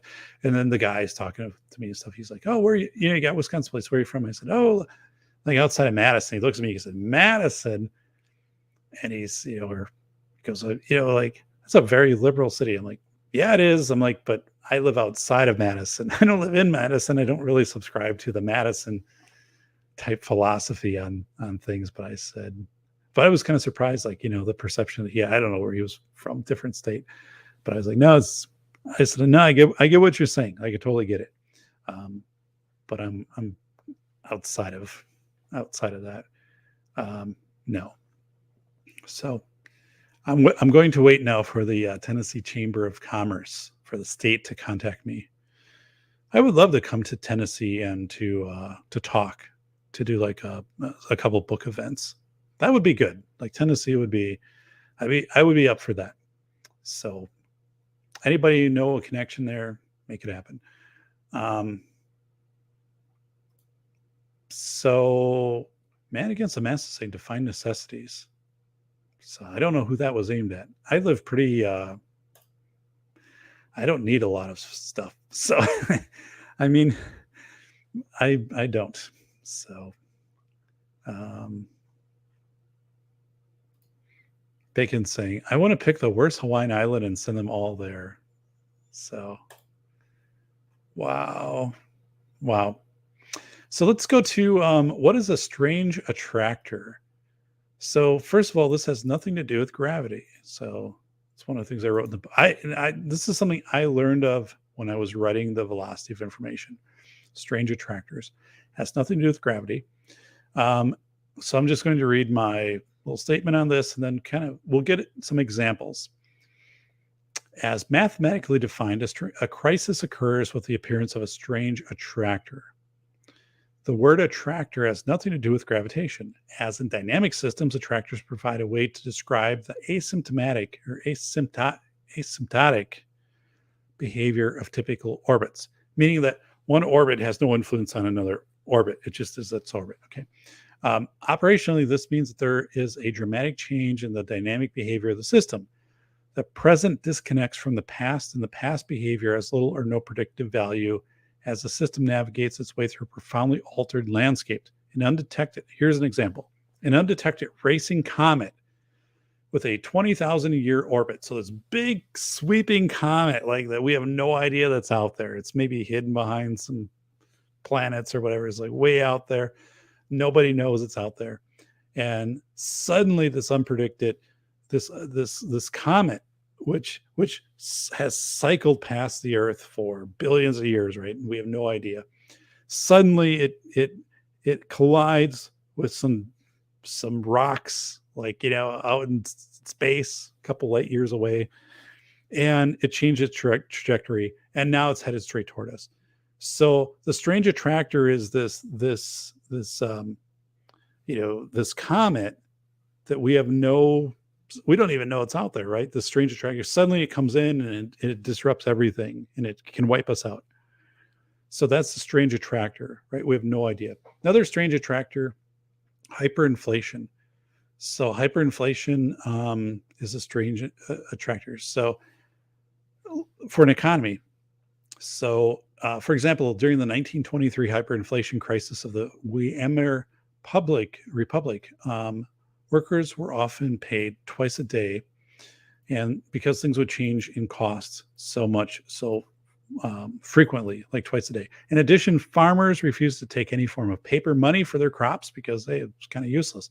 The harvest of 1923 sat in farmers' warehouses while cities were empty. Starvation and civil unrest loomed. So let's get really clear on strange attractors. Okay, let's get really clear on strange attractors. So one of the myths about, I guess, normalcy, right, is we're kind of operating within this bigger system. So think about, we don't know, for example, there could be this comet, like it's been out there and it's like now it's 20,000 light years away or something, and now, but it's turned around and it's aiming toward us. So we could still be in this chaos event, but we just get used to it. It's kind of like the pandemic, right? At some point you kind of get used to the chaos of wearing the mask, of having things shut down early, be unpredictable, school on or off, remote work, not remote. You kind of get used to operating in that outcome basin of chaos. It's still chaos, but you kind of set up your hut in chaos. You get used to working in chaos. So that's what this whole strange attractor thing is something happens that suddenly hits you like a pool, like a ball on a pool table, and it just sends you off in a different direction. You're like, and you have no idea it's going to hit you. It's just like, so that could be a strange that's a strange attractor. It could be something economically, or the moment you wake up and suddenly hyperinflation has kicked off, and how that then amplifies because people try to buy things, and now there's fewer things to buy, so the prices go up, and now people are bigging things up. And so this whole strange attractors is saying, even the system we're in that we think is pretty normal, there's probably this chaos constellation out there, things that are happening that if they swing around at just the right time and hit us, it'll rocket us off and throw us all into chaos. So that's the thing, right? Strange attractor. It has nothing to do with, again, nothing to do with gravity. It's nothing we really predict. We see it's something that just happens, a strange attractor, or North and South Pole shift on the Earth. That's a strange attractor. We have no idea that's going to happen. So it changes. It puts us, it's an introduction of something that puts us into chaos. So yeah. So think of, again, so we've talked about some terms today. So let's try to get those. Crisis. People think they can make a decision to avert crisis. Chaos. Chaos is an event where it's disorder. You have to outlive it. You have to adjust within it. Your decisions within chaos aren't going to influence that chaos, like an earthquake, right? You can't talk the earthquake out of being an earthquake. We talked about bifurcation, meaning things have a point where they change, right? So if it's ice to water, it's 32 degrees. It's bifurcation point. So if you're on a lake and you're ice fishing and the ice gives way because it's warmed up, that's a hard bifurcation, instantly happens. Or something, you're bending metal, it just breaks. It's hard bifurcation. If you have ice in your drink and it just melts as, it gets 32 degrees and more, that's a soft bifurcation. So over time, it's more dispersed. Or if you have metal and metal starts to bend, but it doesn't break, right? That's a soft bifurcation. But then again, we have these strange attractors. We can think that we have everything ironed out in a system. Everything is all set. We have everything accounted for, and suddenly something happens that we didn't anticipate, right? So it's a strange attractor that comes in.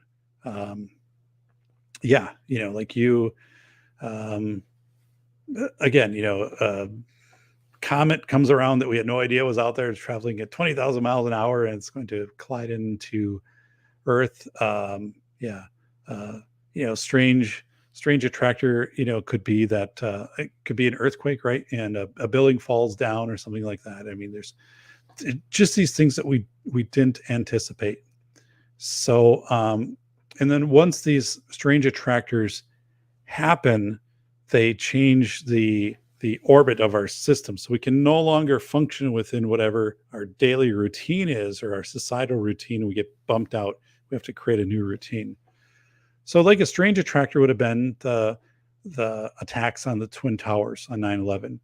Put us out into a chaos event instantly. All the planes grounded throughout the country, right, for what was it, like almost a week. And then once we start up again into our routine, we're no longer in the pre 9/11 routine. We're in a new environment, a new torus, a new similarity, where, if you're flying, you have to take your shoes off. You can only have this much of a bottle of shampoo and stuff like that. Where, money transactions are more scrutinized and things like this. So yeah, it's kind of getting those points across. So let's go to Shinobi Juan. Yo, +1 shield. Hey, buddy.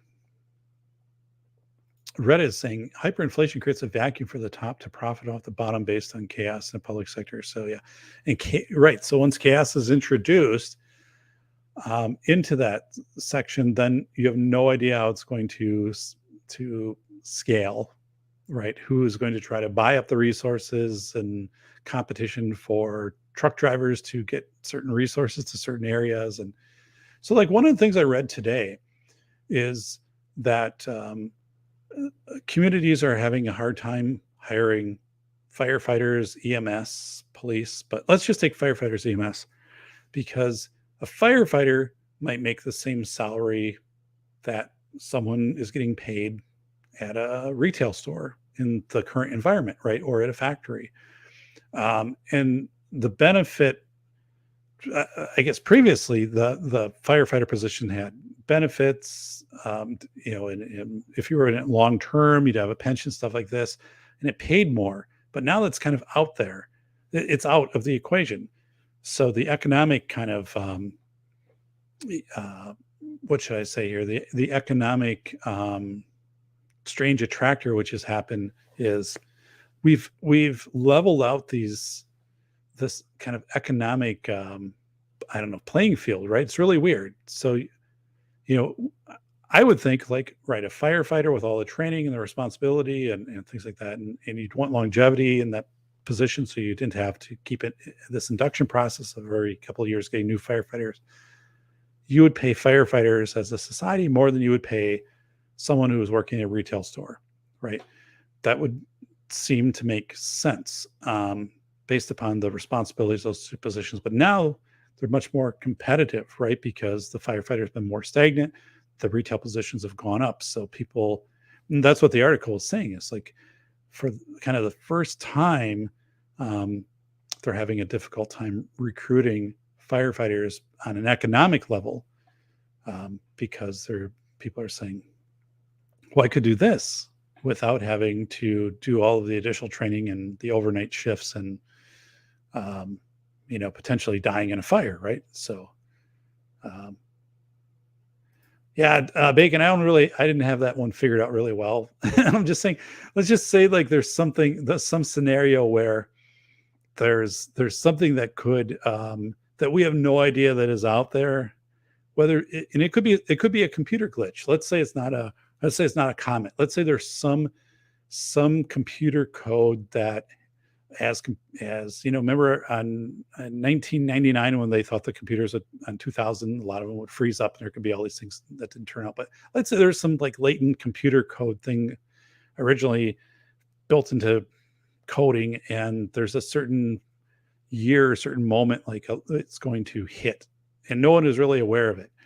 That could be like a strange attractor, right? That there's something in this computer code that in the year 2025 at 9:54 on March 21st, something's going to happen because of where the code is written. But yeah, so the strange attractors are the things that hit that you have no idea, that you're not anticipating for, you're not thinking of, and whatever, and boom, and suddenly it just happens, and throws your Taurus, your routine, all out of whack. So Shinobi One is saying, and it always shoots out. So if it takes 20,000 years, the last time it aimed at us will hit us at the same time. Don't think you're safe because you're ages away. Yeah. So it's a good example. So, I mean, it's one example that I gave. I don't know if I wrote that one in the book, but it was one that I was reading about, was saying, as people, right, as we think we've got things in a very stable, developed condition, right, that we could be rocketed into chaos in a second, and there's a lot of things that could cause it to happen. Any one of us, like if we had a stroke or a heart attack or something like that, personally, we could be rocketed into chaos. That could be a strange attractor. Hit by lightning, right, be a strange attractor. But as humanity, a strange attractor, right, could be this meteor, this comet, or something that wasn't out there, that we didn't have the technology. We have no idea, and suddenly it's there, and it hits you, and you have to deal. There's a lot of examples. If we really sat down, we could probably come up with societal or environmental or things like this. But I think the part of that is that we don't really know we don't know the strange attractors that are out there, and by the time we find out what they are, it's usually too late, or it's like in retrospect, like it's something that's happened that's put us into chaos. So that's the part of saying, even when things are going really well and you think you have a really stable outcome basin and things are very predictable and there's a lot of normalcy, the reality is you might just be operating within inside of this global, something else is just making his way around the end of the track and it's about to come back full speed at you and you're just not aware of it. So there's nothing to be fearful of, but I think it's something to say, like things are, someone once told me, like, things are never as good as they seem and things are never as bad as they seem. And I think that holds up with kind of chaos theory. Yeah. So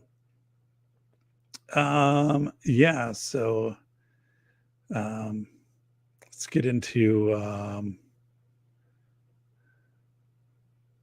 to Red here. All economic sides of the argument can agree it needs to be burnt down from the ground and built up again first. It's from Red. Andrew doesn't want to be that guy. So I think he's going back to 9/11. So, yeah. So 9/11, the event would be a strange attractor. I was working at LAX when this is Bacon. Those 3-ounce liquid, getting a 3-ounce liquid past TSA was passed. I used to carry the largest sugary drinks in the world, so it probably was a good thing for me. So, right. So again, the strange attractor of the 9/11 attacks have consequences then, and one of the consequences, for example, air travel, numerous consequences coming out of that, but like this would be one of the consequences which changes what is considered normal or our routine. I should correct myself on that power vacuum comment earlier. This is Red. The right non-court businesses can take advantage of the chaos market and become the new top market company. It's rare though. So yeah, all applies. I mean, so all of what I'm talking about here with bifurcations and with, chaos and crisis and strange attractors, those are things that apply across economy, across society, across physical things, right? So they're in many dimensions. It's just kind of to recognize that they're out there. I write about these in the velocity of information in detail with examples. Bacon is saying, my buddy and I ended up finding a route around it and door code to do it. Used it for months until he found out. And the cops were waiting, oh my god, on the other side of the door. Oh my goodness. So, yikes. Red is saying, modern monopolies are just LLCs in partnership with their parent company. So, there's a lot of crazy stuff happening. Zippy is saying to Red, you're not wrong. Big biz and their small biz clones all dodge taxation, leading to more instability as revenue is not cycled back, but offshore across the globe. So, yeah, as we think about that in crisis or chaos, I think what you're saying right there, both Red and Zippy, is it would really be chaos, right? It would contribute to eroding systems, or the systems that have been put in place by humans, right, are now having an entropy effect of going back into more disorder because maybe people are figuring out ways around these systems or just serve their own individual interest. So it's the collapsing or the eroding of systems.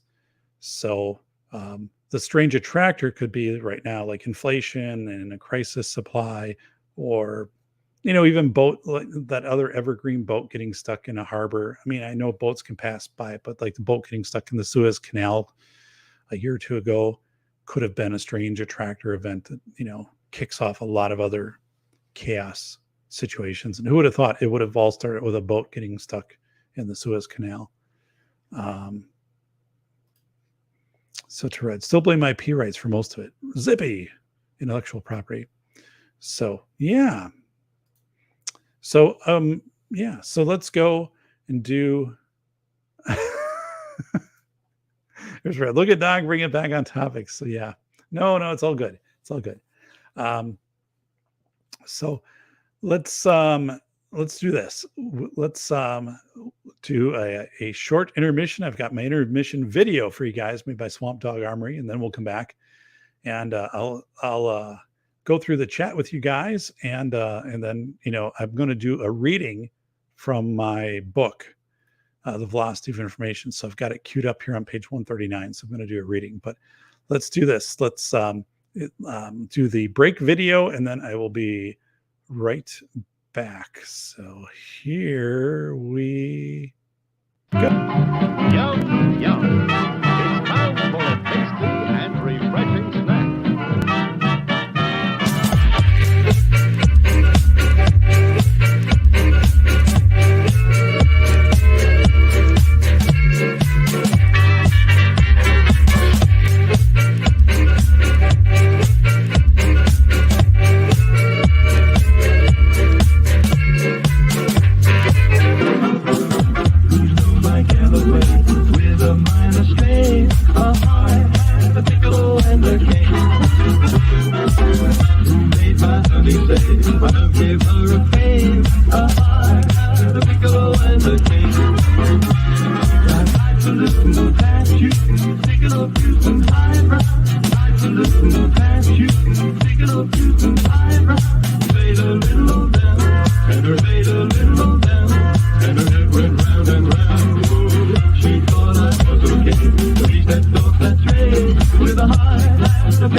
Hey everybody, it's the Safety Dog back here. So it's a fun intermission. So I appreciate Swamp Dog Armory putting that together for me. Thank you, Swampy. I see over here in the chat, it is our good friend Solitude Surfer saying, I ordered Doc's book from Amazon. Thank you, buddy. You will not be disappointed. Actually, you'll love it. It's 10 interviews. Larry Lawton, America's Biggest Jewel Thief. So anyway, you're going to love it. Thanks. So yeah. And it officially releases on the 1st. So that's done. So I'm going to read a few things here from the chat, a few of your posts, and then I'm going to do a reading from the book. So I've got the book on screen to my left. This is from Red. A good example is Wizards of the Coast and various TSR LLCs it doesn't own. They're whittling them down by court of law. So All right. I need to look that up. I don't know enough about that, but thanks, Red. And if you can maybe post a little bit more about that, that's cool. Zippy saying to Red, yeah, if you open an up IP made it a revenue issue, pay in 20% of revenue intake, giving all unlicensed IP. You could use a cut of that 20%. They cannot take control of the market easily. So, and this is something Zippy's been, and thanks, Red. This is something Zippy's been talking about, and I'm seeing this more with my friends in the 3D community of there's more of an awareness, especially where 2A and 3D cross Second Amendment 3D, but what is going to where will the bumpers, the boundaries be for intellectual property? How will that be defined, right? So I don't know. That's something that's out there.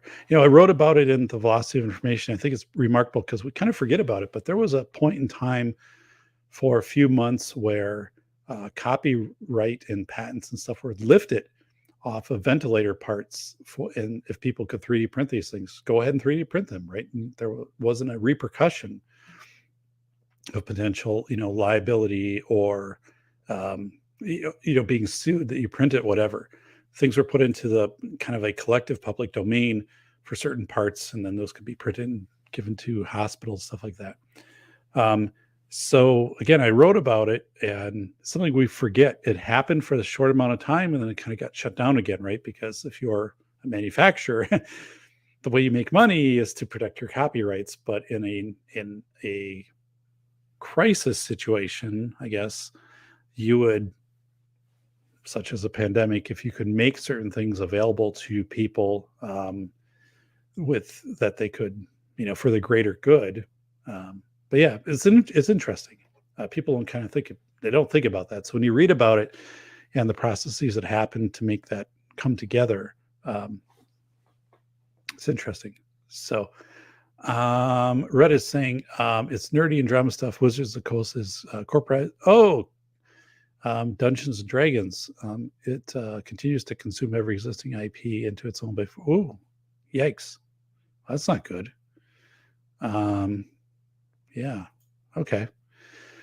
So I am going to read from page 139. So let me bring it up over here because it's a little larger.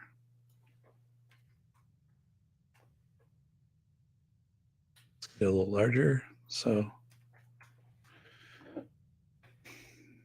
we're getting there.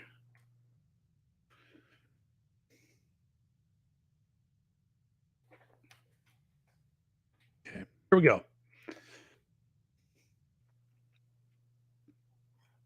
This is page 139 of the Velocity of Information. And we're going to get down to crisis or chaos. So we're going to read through this page and go down to probably the end of the next one. So I'm going to read this. Okay, crisis or chaos. Crisis implies a decisive point in a dangerous situation with anticipation of an abrupt change to the condition, for better or for worse. A crisis condition may be characterized by a bifurcation, which is a parameter-dependent change in dynamic behavior. A useful distinction exists between hard, abrupt, and soft, gradual bifurcations. Hey, you know what? We've kind of read through a lot of this stuff, so let's go to a different part. Okay, let's go to, let's start here. A crisis, because I've just kind of gone through the rest with you. It's on page 140. A crisis is often of short duration and will have an identifiable turning point. It tends to scale in a predictable manner. People believe their own actions might resolve a crisis. Because a crisis has a degree of certainty, responses to it can be scripted in practice, such as a fire drill or contingency planning for a looming worker strike. The New York City transit strike of 2005 is an example of a crisis. Contract negotiations reached an impasse, hard bifurcation, at 3 a.m. on December 20th, 2005. Transit workers walked off their jobs, bringing a halt to the mass transit system in America's biggest city. Around 6,000 subway cars and 4,500 buses were idled. The strike tossed a wrench into the plans of millions of city residents, but also was not completely unexpected. Prior transit and sanitation strikes had been resolved at the bargaining table. Due to its unpopularity, the strike ended on December 23rd, 2005. An unresolved crisis might become an emergency that could, in turn, change into a chaos situation, which could affect an individual, group, community, or population. An example of a crisis that could have turned to chaos is if there had been an escalation of the use of nuclear weapons during the 1962 Cuban Missile Crisis. Chaos is a state of disorder that is amorphous and without clear turning points. Chaos quickly or gradually settles into outcome basins or creates a new mean. Chaos describes a system that will develop in unpredictable ways and will not scale linearly. It exists in a continuum with degrees of absorption by systems. A state of chaos due to a lack of or impossibility of a scripted response will usually, if not inevitably, spread. Chaos affects the global consciousness, even if only temporary. As chaos is uncertain, people do not feel that their actions will resolve it, but rather they might be able to change their behaviors to better adjust to the situation. The nonlinear features of chaos present significant challenge to routine-seeking people who must overcome habitual behavior in order to adapt their patterns to evolving network conditions. Okay.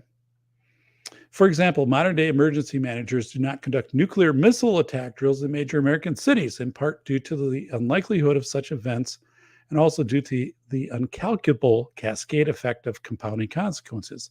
An interesting feature about chaotic systems that warrants emphasis is that they can exhibit very orderly behavior for long periods of time before making an abrupt transition. Remember, the strange attractor would cause that, even though the attractor topology is not changed, contract with a bifurcation. So again, like we can be in chaos for a really long time and we just don't recognize it. Like in the pandemic, by the 10th month, we're still in the pandemic, right? But we've adjusted our routines of our shopping and what's open and what's not, and having to wear masks. So we've adjusted within that chaos, even though it's still a chaos situation, right? It hasn't regressed to the mean.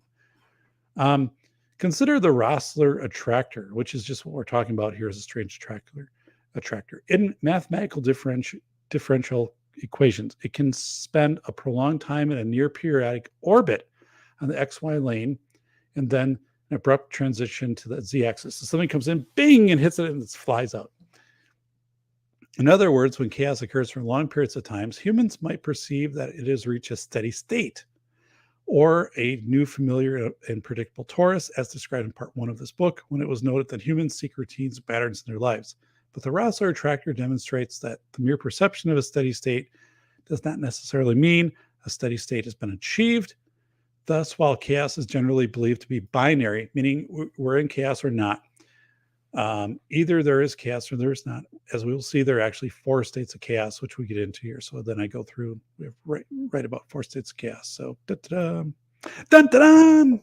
So, hey, it's our good friend Swamp Dog. Swamp Dog just ran your intermission and everybody thought it was awesome. So thanks, buddy. Not able to stay, but wanted to stop and say hi. Thanks, buddy. Thanks for a thumbs up. Appreciate it. So I'm hanging out at Glass of Scotch. Yeah, in the book, it says Glass of Scotch. So, and when I went through it, I had a statement in there that went first person and it said, my preference is clear. And my editor said, you have to take that out. We have to just, we can't put that in there. So I'm like, okay, I thought it'd be kind of fun for the reader, but we took it out, but still. Yeah, Ice Cube and Scotch. So it's funny. Red is saying soon Dungeons and Dragons will be another lockdown market where free thought is bought and paid for. That'll make Vince very sad. So, so yeah, British, hey, hi, so Aiden and Vanessa. So, so yeah, that is, that's from the velocity of information. And then going forward is the 4 stages of, I don't want to say stages because you can have, they're not necessarily progressive. Like you don't have to go through one to go to the next. You could have comorbid chaos or 2 chaos events happening at the same time, as we talked about in the last show. So I'm not sure where I'm going to go with the next show here. I think I'm going to go with the wet bulb effect. Well, I might go back to essential versus non-essential. I want to do that again because I think there's one more. I got into it in an earlier show here on the Safety Doc. Like, one morning in March of 2020, all of us woke up and we were sorted and we were essential versus non-essential. So our work, right? And then like if we have kids, like our kids' school, right? You're either in school or you're remote. So like, but essential versus non-essential. And I made this point to the reporter. She didn't put it in the article. Article's fine, but she didn't put it in the article. I'm going to stress this in future interviews though. Information changed if you were essential versus non-essential. If you were non-essential, right? If you were told to stay home, collect a boosted unemployment check and things like that, you weren't tuning in as much to the media. You're tuning into different information. If you're deemed essential, like, whoa, like you have the information coming to you is different than people who are non-essential, who are deemed non-essential. And right there, that's the thing, right? It went quickly from being deemed essential, non-essential versus you're an essential person or non-essential. And it was kind of weird, right? Like as non-essential, we kind of offloaded all of our risk onto essential people working at a store, stocking the shelves for $2 extra an hour, which is crazy, right? Truck drivers, right? Offloading risk onto essential people. But there's this deep divide. I mean, who would have thought? Who would have thought that you could wake up one morning and you would be deemed essential or non-essential, and that your career would be deemed essential or non-essential? Like I knew a dentist at the start of that whole essential, non-essential, and he had to close his office because there wasn't a protocol for how you would treat, patients, right? For the first few weeks or month or whatever of the pandemic. How are you going to do a cleaning, and how are you going to do this, and how are you going to test? And he didn't know, like, so he has his office, and he said it was a horrible time to be a dentist. You didn't know what is going to happen next.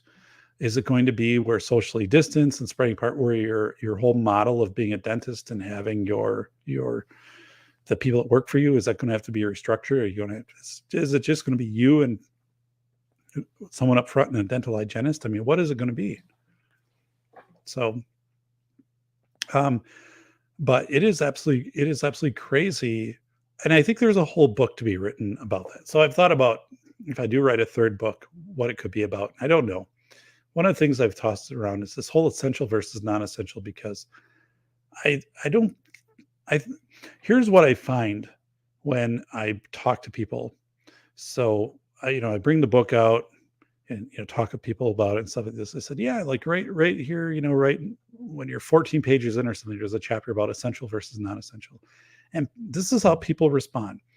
They'll say, oh yeah, not like the Kool-Aid guy, I guess, but they'll be like, oh yeah, now that you say it, like I remember that. I remember like the morning or whatever, essential versus non-essential, and but they otherwise, like they're not thinking about it, right?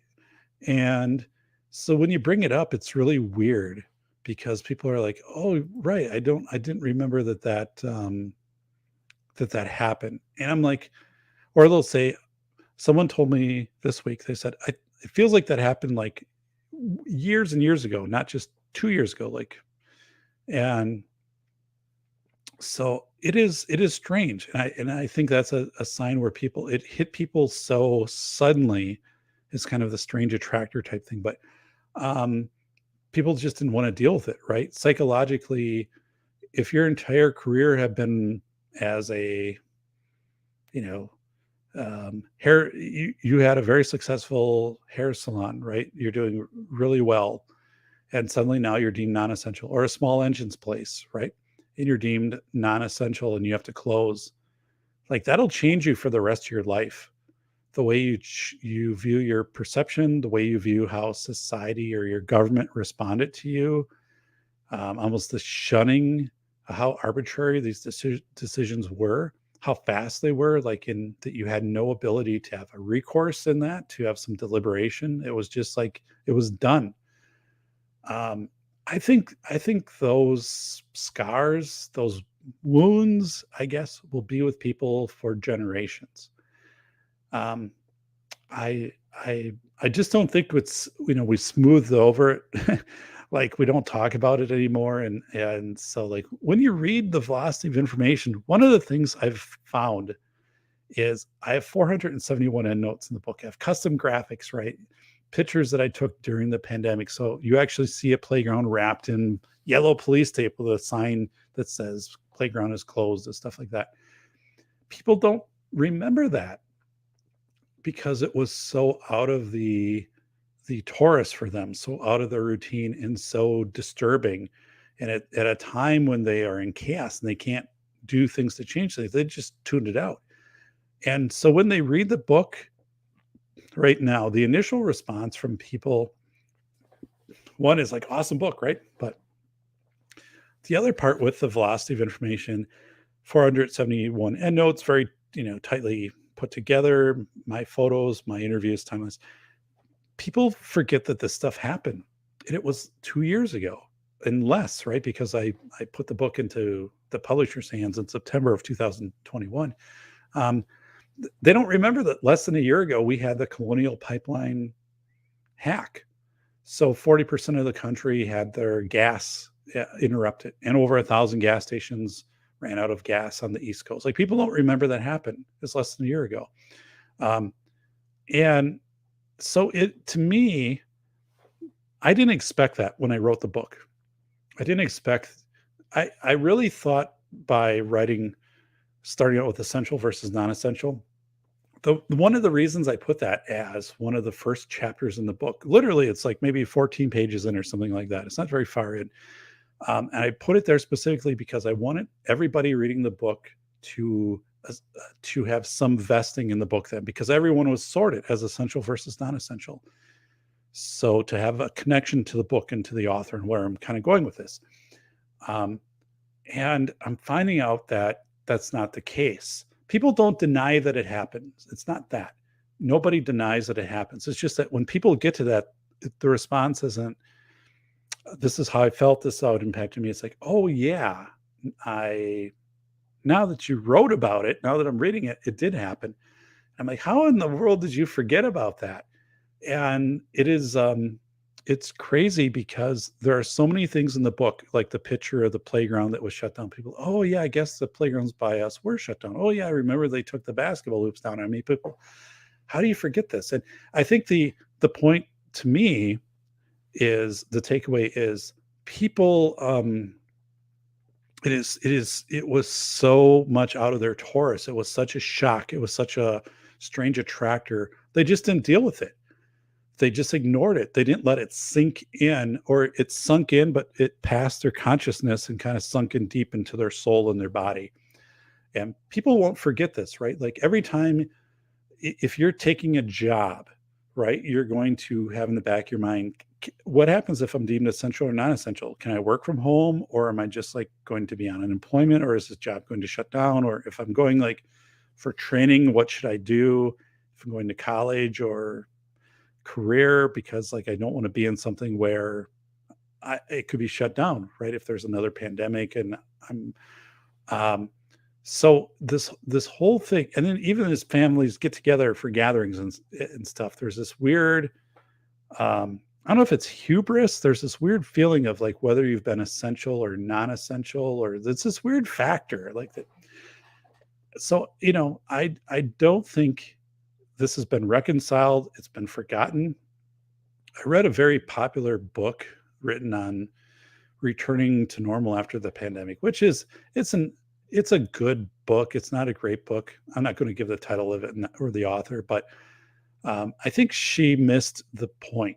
And everyone's kind of like swarming around this book as, oh, like post pandemic. And I could have gone that route with this book, and maybe it would have like gotten more attention if I would have said, oh, the post pandemic handbook or something like that.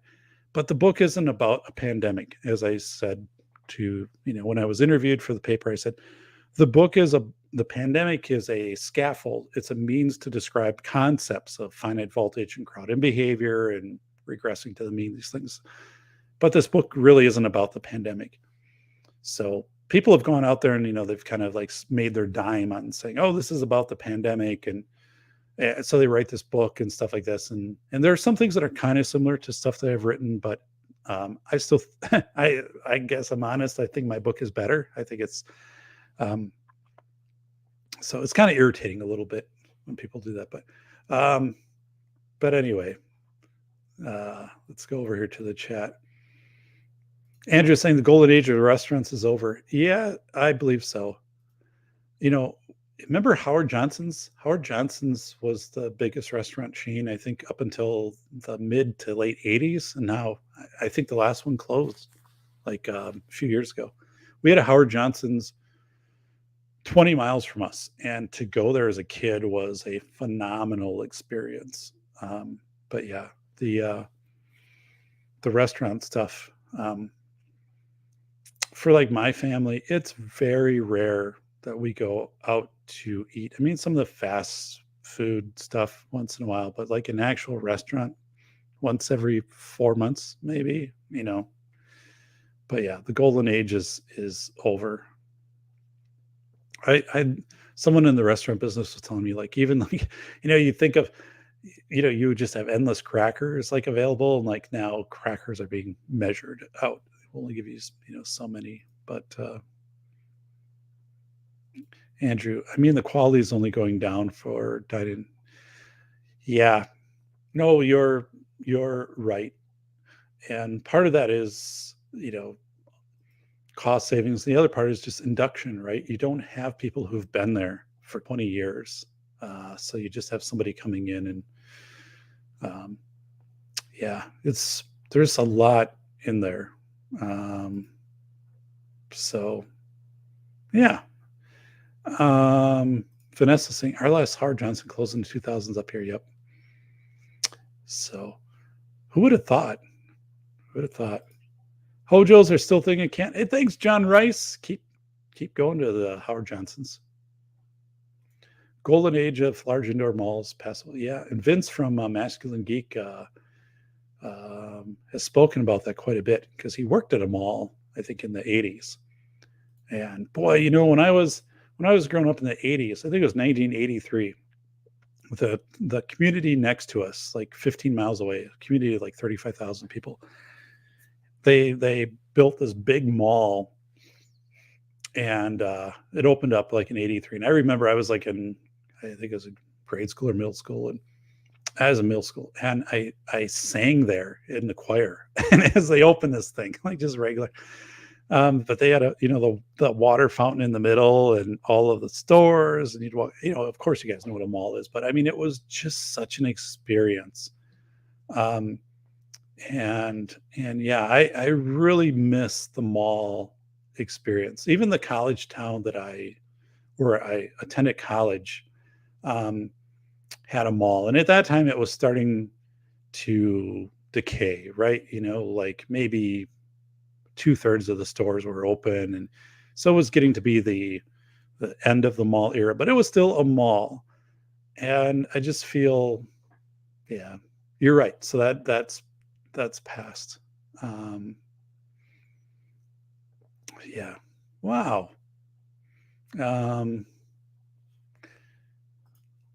I can't stand when I have to ask and only get 3 napkins for grease. I'm with you. I like a lot of napkins. I'll even bring in, John, I will bring in a shop towel, like just the paper towel, but I'll bring in my like jacket pocket, like a shop towel, and use it as a napkin if I'm going to a restaurant and it's like a greasy burger or something like that. So, Heath, there's a CH called Company Man. They go over the history of all businesses from Blockbuster to Macy's, a channel or documentary, or what does CH stand for? I like it though, but you're right. I think that's cool. Like we don't also take the time to appreciate. I guess appreciate meaning and recognize that things have a kind of a start and a growth and an existence, and then like an entropy, and then they're done. businesses, things, societies, people's lives, things like that. I mean, it's very much a pattern, right? That we go, things get ordered, and then they eventually go to disorder, and then eventually they're gone. And yeah, that is, that's very real. I think it's part of it's a reality, and part of it is just we do that more and more. Small businesses get bought up. I was talking to a friend out in, I don't know, I think he's in Idaho. He's like, I think that's where he is. He's like right on a property line. Like, I don't, but anyway, he was telling me that he raises horses, and he said they're the last like saddle, the place that makes saddles, like, small business, family business, that they are going to shut down because it's too time intensive and they just don't have enough demand, and they're being undersold by, I guess, big manufacturers making saddles. So he said, and so my friend was saying, it's really sad, right? Because these things which you thought would be around forever are kind of gone. Like you just don't have this. Like, I always thought there would be somebody I could go to make a saddle, and now there really isn't. You're going to buy some off the shelf saddle. I don't know where you buy tack for horses. It's kind of not my thing, but so Vanessa saying 1983 Senator Ted Stevens in Alaska froze the appropriations in October for the United States Air Force due to the dairy situation in Alaska. Whoa. I was one of the persons who created that situation. Oh my goodness. Eat the Sing channel. Yeah. Oh, like a YouTube channel. So yeah, devoted on the rise and fall. I studied Sunbeam, the rise and fall of Sunbeam, makes toasters and stuff like that. And it was pretty wild how, that went from, just really growing and successful to, like a new president come in and basically just gutted everything. Simmons mattress, I think, is another example, like being bought out by a hedge fund, and then they sold a lot of the equipment and eventually, thinned everything out. And so, yeah, I mean, and so these things are really kind of get into that whole chaos, right? There's certain things you can't control in that, and then how you function within that. But I see that the longer I live here, so I've been here 20 years in this house, and like there aren't a lot of us in the neighborhood who have been here 20 years. Maybe three of us out of like say 15 homes, three of us that have been here for 15 or for 20 years or longer. So, you always have this kind of entropy, but,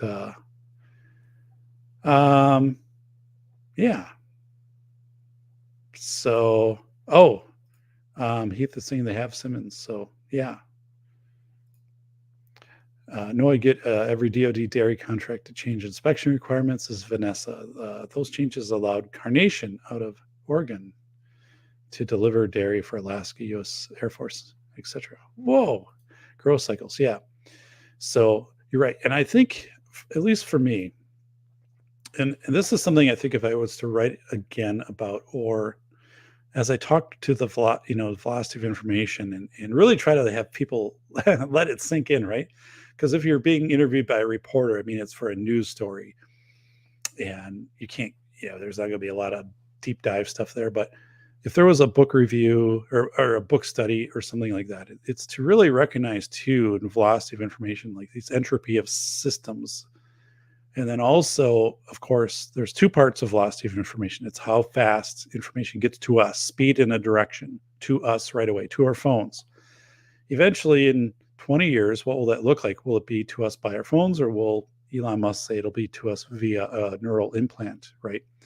Or, where everything will be with you all the time. You'll just boom, tap here, and visually it will be represented in front of you as if you're looking at a heads-up display. But And the other part, of course, is chaotic times of understanding what is chaos, what is crisis, how to identify chaos. These growth cycles, as Heath said, have some part of chaos in them, right? If you're starting out as a company, it's probably pretty chaotic. You're putting order to the company and to the business. And once you refine your processes and maintain order, but then as the marketplace changes and other things and whatever, and people who initially have that vision leave the company or whatever, that then kind of goes into an entropy or disorder effect because there's newer companies starting up that are looking at things and have different advantages. So I think this whole thing of entropy and not to fear, but I think a company that embodies that right now is General Electric. Like General Electric, from a stock perspective, just fell off a cliff 15 years ago and never really returned. Even though you're like, well, you make like locomotives and aircraft engines and all this other stuff. Like, how is this not still a robust company? Like from that standpoint, it just is kind of like lingering on, it's just kind of a weird thing if you kind of look at like the growth of General Electric and then how it just kind of flattened out right around maybe the year 2000. And it's weird. But I think personally, one, if people know if crisis, there's an opportunity to possibly make a decision then, right? If you think you can solve something, like go ahead and make it. Chaos is, if you can understand you're in chaos, get yourself to a position where you can weather the storm. And whether, again, if that's you personally or your family or whatever, but weather the storm, like try to outlast it and then assess it and maneuver within it. But, it's all these people thinking they can do minute tweak things to unravel chaos, and you can't. What are bifurcations? Just knowing what the bending or breaking points are of things. And you get to these things too, right? How long does it take before you have to make interpretations, right? Is it better for things to just like suddenly would it be better for the stock market to go down 10,000 points in the next month and interest rates to go up to 10%? Or is it better for the market to just kind of plod along and interest rates to go up by 0.25 for like the next 5 years or something? I mean, the soft bifurcation, what is better ultimately for people? I think people have been sold that a soft bifurcation will typically be better, almost always be better. And I don't think that's true at all. I think hard bifurcation forces people to deal with things, even though it's painful and things. I don't think the pain is necessarily spared with a soft bifurcation. It's just spread out over time. So John Rice is saying, or Bacon is saying, I told you to make a Molotov cocktail out of their napkins within eyesight. But no, don't listen to Bacon. He doesn't know. Oh my goodness, Bacon. Vanessa Kitty saying, without appropriation, nothing can be bought or issued. Supply at a field day. Then I showed up for paper and pencils. Oh my goodness. So that is, wow. Zippy saying, GM and cars in general, high cost, no innovation, no real competition. The vehicle market is The Walking Dead. So, yeah, so it's an example. And I think one of the things too, and I wrote about it in the book, and I believe I conveyed this point very strongly in the book. Right now is a chaos time, right? We're coming out of a pandemic. We're entering inflation plus world conflict, Ukraine, Russia, who knows where that could go. But I think there's a point in the book where I wrote about, we went from warehouse manufacturing where you'd make a lot of product and put it in a warehouse, and then as supply would be there, you'd ship it out of the warehouse. That was in the 80s, and before. And then by the 2000s, it was just-in-time manufacturing. So less warehouse, more being made, being shipped out. And now it's being evolved from just-in-time to 3D printing. And don't underestimate, like if you have a friend, right, with an Ender 3D printer for $200, like you can print a heck of a lot of stuff. And the white papers out there from General Electric and other companies, right, are saying, we believe we are 5 to 10 years away from 3D printing half the things that people use today, including fast food restaurants, for example, will 3D print their menus, their food. And not that this is not happening, it's already happening in some countries, just not happening in the US. So I'm just putting it out there. I'm not saying it's good or bad. I'm just saying, like, part of what's happening right now, I'm convinced part of happening with supply chain and all that is, like, the very top corporate folks are looking at this saying, we could invest more in just-in-time manufacturing and alleviate some of this, right? We could invest more in transportation and stuff, but we're heading in a direction where transportation is going to be more automated, and we're also going to have 3D printing that is going to happen at site. It's going to be more data. Remember, velocity of information. The information is going to be, if you need a fuel pump at Napa, the computer code for that fuel pump is going to be downloaded from some cloud-based site and print it right there at Napa. They're not going to have it in the back room, like in 5 to 10 years. 5 to 10 years. Like, they're not saying more than 10 years, they're saying 5 to 10 years. So I think this is part of the whole thing, is saying, if you're really, really at the top level exec right now, or that board of executives, you've got to be looking at this saying, it's kind of like the ice box where you actually had ice delivered to your house, right? And put in your freezer, refrigerator, to now electronic. You're not going to keep perfecting the ice box. You've got to be looking at this saying, 3D printing is just like, it's there. It is so rapidly developing. Metal 3D printing is out there. They've made an engine which has run successfully for, I don't know, a few 100,000 miles off of 3D printing. You're going to get to this point is out there, and where people are just like, why put the investment into just in time when we're almost at 3D?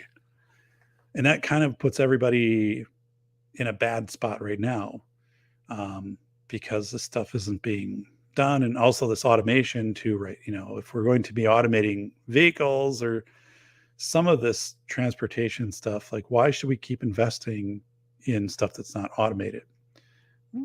So it's something, how I look at it is, I think we would have got there in the year like 2040 anyway, with like singularity and stuff. Like, a lot of this stuff kind of would have just happened in the pandemic, through it to 2030. So now we're kind of like, like with remote work, curbside, all of that, like probably in 2030 would have seen that ghost kitchens, whatever. But we still have like a 10-year gap to make up. And the people with the money are like, I'm not going to invest in old technology. I'll invest in new, but the new's not really perfected yet. So I'm going to like be very careful. So we'll kind of limp along with the old technology as we're also investing in the new technology. So I really believe that's happening. I believe we're very close to this massive shift into 3D printing for a lot of things throughout everything, medical, through retail, for food, stuff like that. Yeah, I mean, I'm not trying to tell you to eat a 3D printed burger or something like that. I'm just saying, I think this is all rapidly approaching within 5 to 10 years. And if you're an investor, and if you're, board of directors and stuff, you're not, when just-in-time manufacturing happened, people weren't investing back in warehouses, even though they knew there could be disruptions or big weather events that could disrupt areas, and you're going to have shortages, but then hopefully other things would kind of fill in. And, but it's this, the one thing I regret in velocity of information is I didn't do a diagram, a figure of like 1980 warehouse, 2000 just in time, 2030 3D print. Like, I wish I would have put that in a visual, but whatever. No one ever asked me, like, do you regret anything? Because in the book, that's kind of like a question like you ask authors. No one's asked me that. So I would think like that would be one thing, is I wish I would have made that a little more pronounced to people and not as kind of passive as it's in the book. So, so this is Andrew. It's just wild that Sears had all this stuff in place to dominate the internet. Sears did. That was a good point, Andrew. So the velocity of information as we look at, how systems change and how, our information for retail used to be the Sears catalog.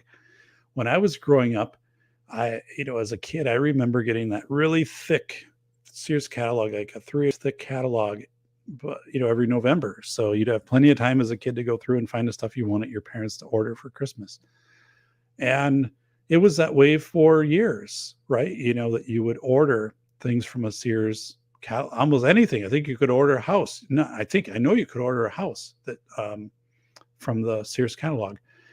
And so Sears, right, had all of that put together, the system of how people are already ingrained to that. And if they could have moved it online and things like that. And then it just fell apart. But right, we have this whole method of this whole system. That's pretty remarkable. Yeah, that Sears. So yeah, looking as a retrospect, as a forensic on that, I mean, that would be an interesting story or thing to read of like how, especially in the 80s, Sears management then sit down, their top tier, and or as Amazon started and quickly like pivot Sears and say, hey, we already have a lot of these systems in place. Like we know how to get any product from pretty much any place, right? They delivered all over the world. So yeah, it just, they never adapted, or they didn't see that. Again, system kind of peaks, they perfect the catalog thing, and then it's entropy, and a new technology comes in, Amazon, internet takes them out. So yeah, that's fascinating. I wonder if this is bacon, any companies that deliver giant ice cubes to house in Arizona for swimming pools. That'd be kind of interesting, wouldn't it? So, Zippy, look at EA or Activision Blizzard. Dumb people in charge will mess things up. Yeah. Yep. Yeah, it's usually just people making bad decisions, trying to read. They read the future poorly. Like they just don't use the intel around them, and then it becomes too late. Which I guess, it's hard to say like that anybody can read the future perfectly, but those seem like really weird situations, especially like how a Sears could have just like folded in on itself and to not pivot.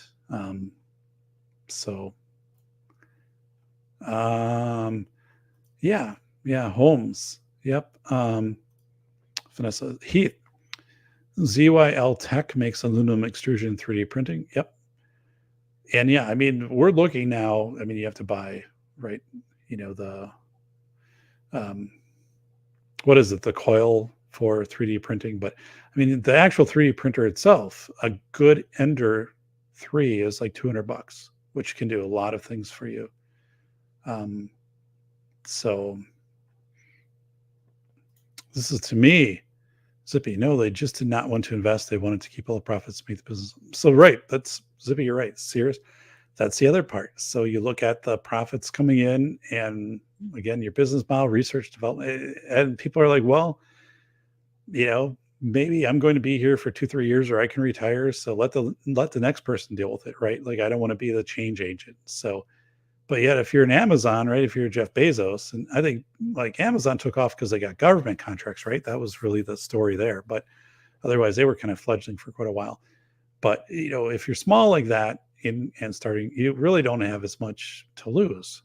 So you can be more risky in the environment. You have more chaos that's happening, where you're less tolerant to chaos. If you're a Sears, you want to dampen that system down quite a bit, and you get comfortable in your Taurus, your routine.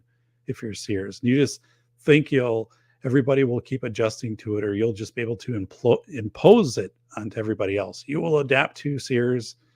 You will go to our stores. You'll continue with the catalog, and you'll like it. So, Bacon saying, I remember going to Kmart looking for a specific backpack they used to carry back in 2007. Was the saddest thing I ever saw. So, oh my, Kmart again. When I was growing up, so we're saying like 70s, 80s as a kid. Kmart was a pretty big thing. There was I remember the Kmart that was built again in the community next to us. I lived in a community of like 1,500 people next to 30,000. And I remember going there when it opened up.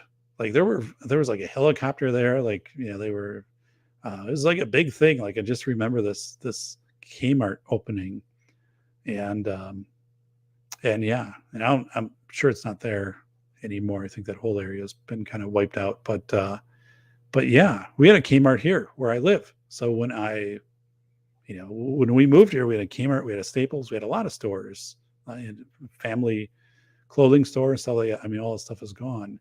But I think there's a point to be learned here in these entropy of systems and velocity of information, of how we process things and how we try to stay in our torus, and sometimes if you do that too long, the game passes you by.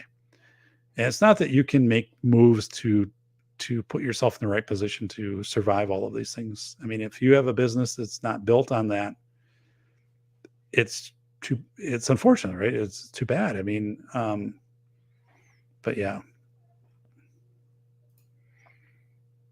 Oh, hey, Heath is printing on his Ender 3 version 2 right now, or 3v2.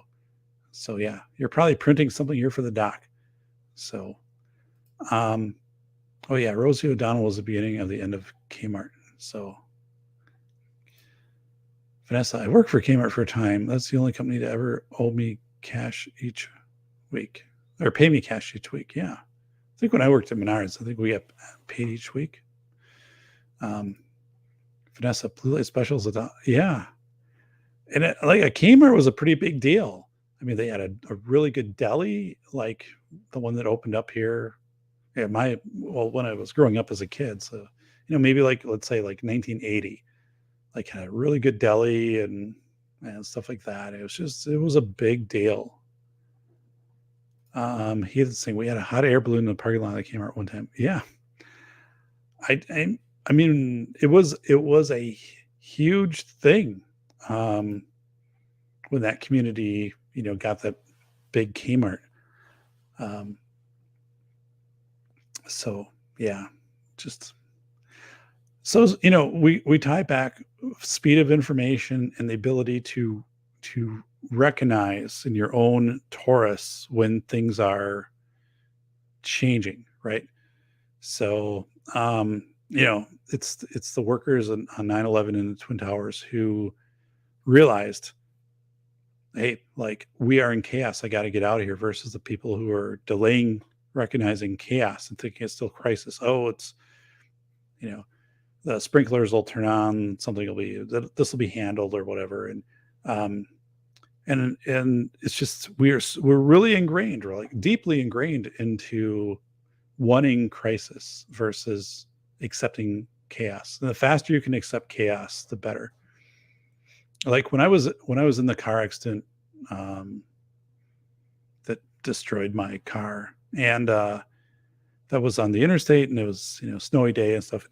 I knew 2 seconds before I was in the crash, like, that was going to happen. Things started to unfold in front of me, cars were sliding around, stuff like that, and I knew instantly, boom, I'm going to be in chaos. There's no crisis of this. And so, like, I knew it was a chaos event. It was a chaos event. Eventually, when it was done, as I got home, I wrote down everything that happened. I got all the insurance people, and within like 72 hours, I like replaced the vehicle and stuff like that. But I had dealt with it as a hard bifurcation chaos event. I knew there was nothing I could do at that point that was going to spare me from that, out of some crazy stunt driving attempt. It just wasn't going to happen. I remember the Blue Light Specials. Yeah, no, I do. Like, I remember the sub sandwiches. They would be like 2 in a sack, and they'd be up at in a cooler up by the checkout in Kmart, like 1980s Kmart, and they were cheap. Like $3 for 2 subs, and they were pretty good. Oh God, I miss those popcorn at Kmart when yeah. Oh God, I know. John Rice, people got calls to not come to work on. I didn't know about that. Whoa, John Rice. I didn't know it. Vanessa, Toys R Us. I was banned from the West Hartford store for riding the newly released push scooter at midnight. I forgot they had Toys R Us again. Andrew, when the Kmart near me closed, I was mad they didn't have the car lights in stock. Our Kmart closed, and I think it was 2014. I went there and I bought as much stuff that I knew I would use, like that was on closeout. So, when it got to like the 70, 80% off stuff, I just loaded up, but I don't, just regular stuff that would be left, like ice melt and things like that. But yeah, that was sad. It's been bought and sold a couple times, and I don't know, it's like some farm implement place. But yeah, it was, I don't know, it's weird to see these transitions. But again, as we talk about this, right, as we talk about this and chaos and things like that and normalcy, is I think part of what we're seeing right now, nobody's talking about this. I think I wrote about it in the book, Velocity of Information. The velocity of information being data is saying 3D printing. I mean, we are moving rapidly to 3D printing, whether it be a home 3D printer or whether it's going to be like you're going to go to Walmart and certain things you order are just going to be 3D printed there. They're not going to be trucked in. The filament will print the things that you need, or you're going to subscribe to it like an Amazon subscription or something like that. But you will have a substantial number of things. And we already know it's in the building industry, like 3D printed homes, but I completely expect that we will enter a 3D printed society, which will then have benefits to the fact that things won't have to be transported, and they can be adapted and kind of crowdsourced. But you're also going to run into, as Zippy had said, like these very intense intellectual property challenges on things.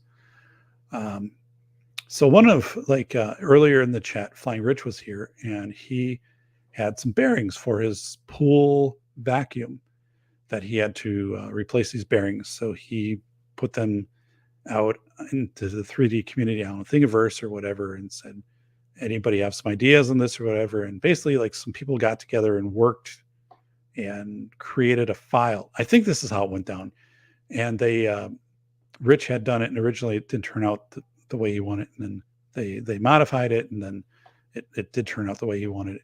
But I think you're going to have people working together, right? But then what does that mean for corporations or businesses who have this proprietary information, or these things that they expect to be selling you, and pretty soon you can make these things.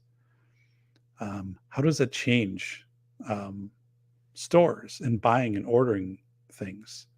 So I don't know. It's all stuff to be thought about. But again, I think this, with velocity of information, because we're able to direct large amounts of information very rapidly now. Like you couldn't have downloaded a file to 3D print something 20, 25 years ago. I mean, it would take you an entire day to download a file, right? And now you can download that same file in 60 seconds. So, but anyway, John Ray is saying, hey, my sister lives in apartments that used to be a Kmart.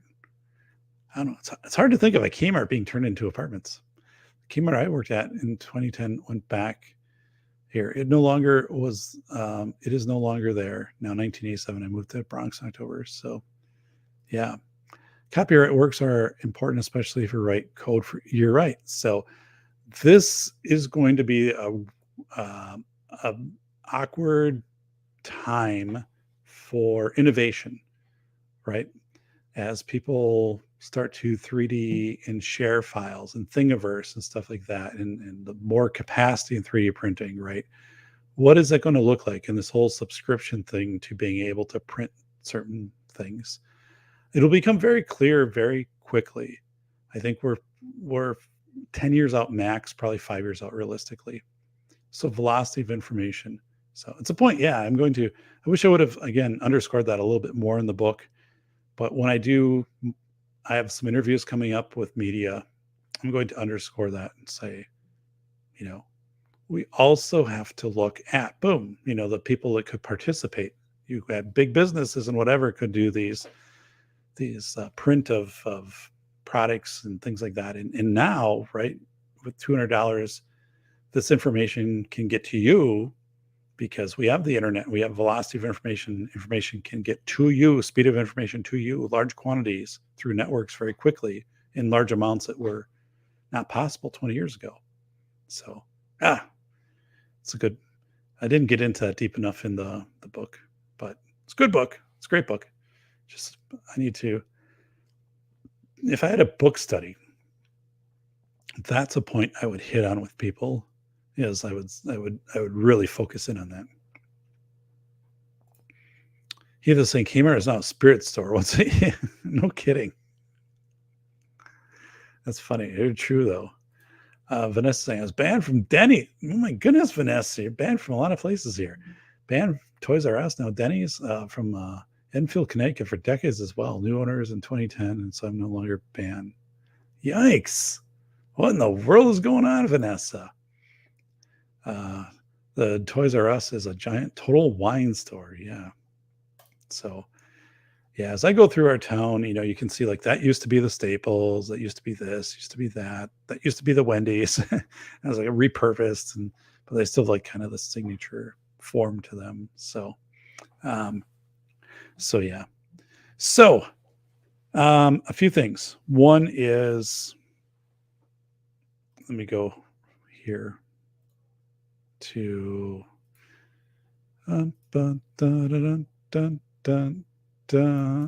okay, it is the pinned it's pinned here in the chat, but I'm going to post it again. This is in today's newspaper where I'm at. That's me right there. Okay, that's Doc, and this is the Portage Valley Register. If you would not mind, that's the article, author, front page, pretty cool.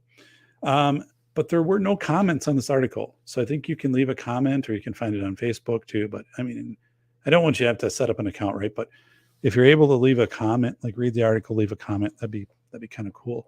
But it's a cool article.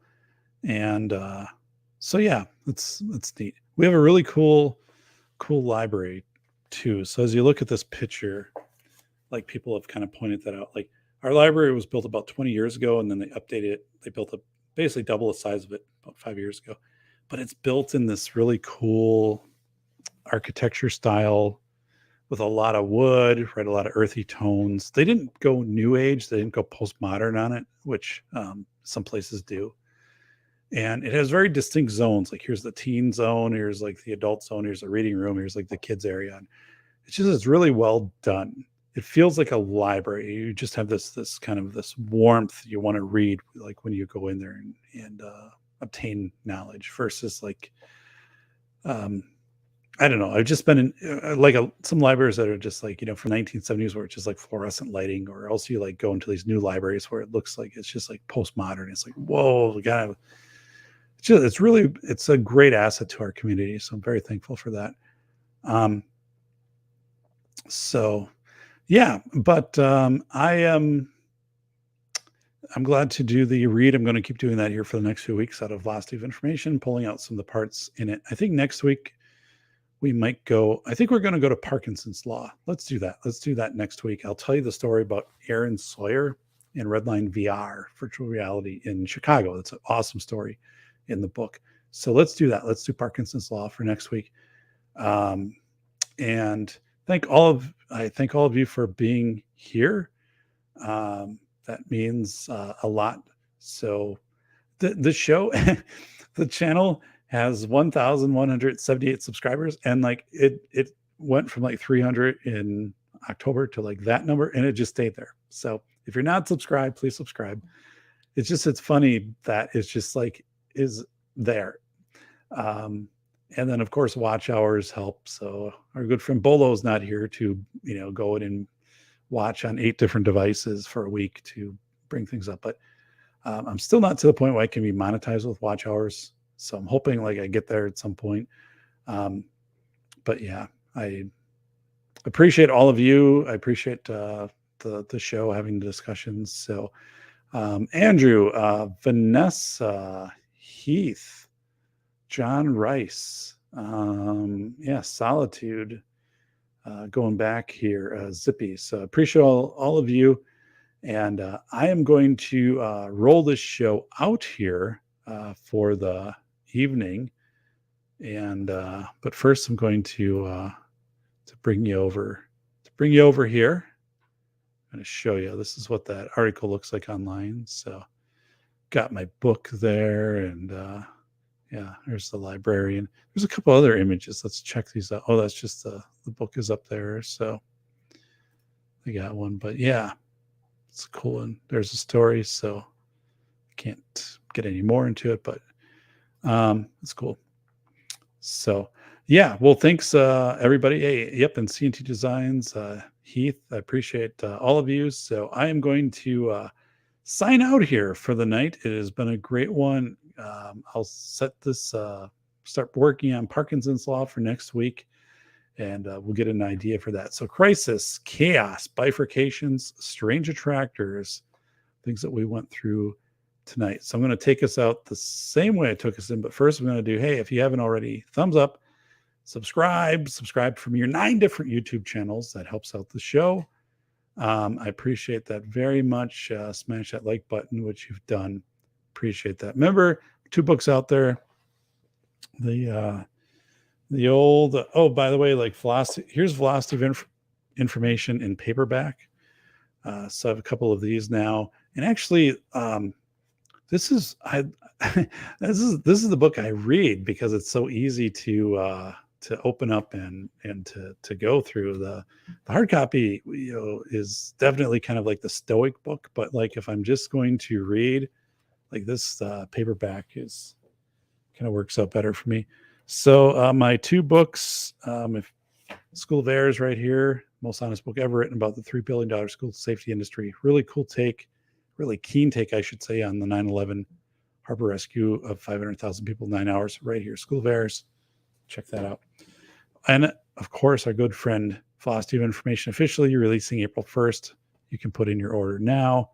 And once you get it, please review it. I will definitely appreciate that. So I'm going to hide that banner. I'm going to say thank you to all of you. Hey, thanks for a wonderful, I appreciate that.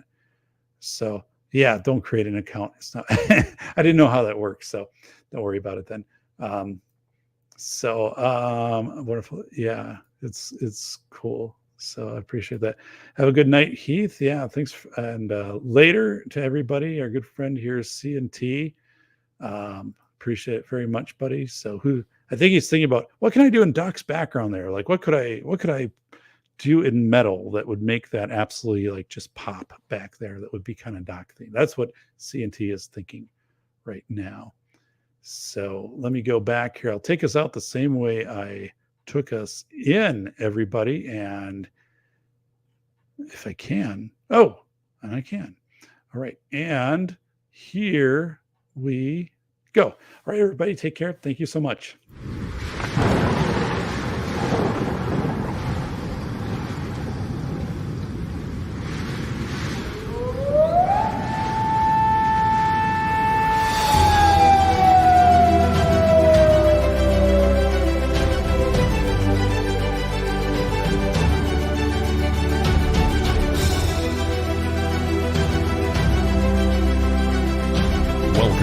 The Safety Doc Podcast with author, radio host, and nationally recognized safety expert, Dr. David Perrodin. Join us each week as we discuss the best and most bizarre practices in safety preparation and crisis response.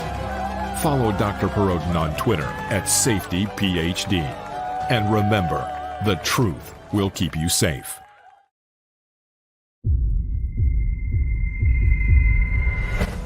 As chaos erupts, torrents of conflicting yet urgent messages gush from media outlets. What is the magnitude of the incident, and what should people do to protect themselves? Dr. David Perrodin clarifies human behavior during days, weeks, months, or even years of chaos. Reporter James David Dixon of the Detroit News proclaims, The velocity of information is an education in the way people react and adapt to change. Never has it been more important to sift facts and stories for truth and meaning. The velocity of information will teach you how people have done it in history, in the modern day, and even in prison. There are teachable moments on every page. Buy The Velocity of Information, Human Thinking During Chaotic Times. Available from your favorite bookstore or online retailer.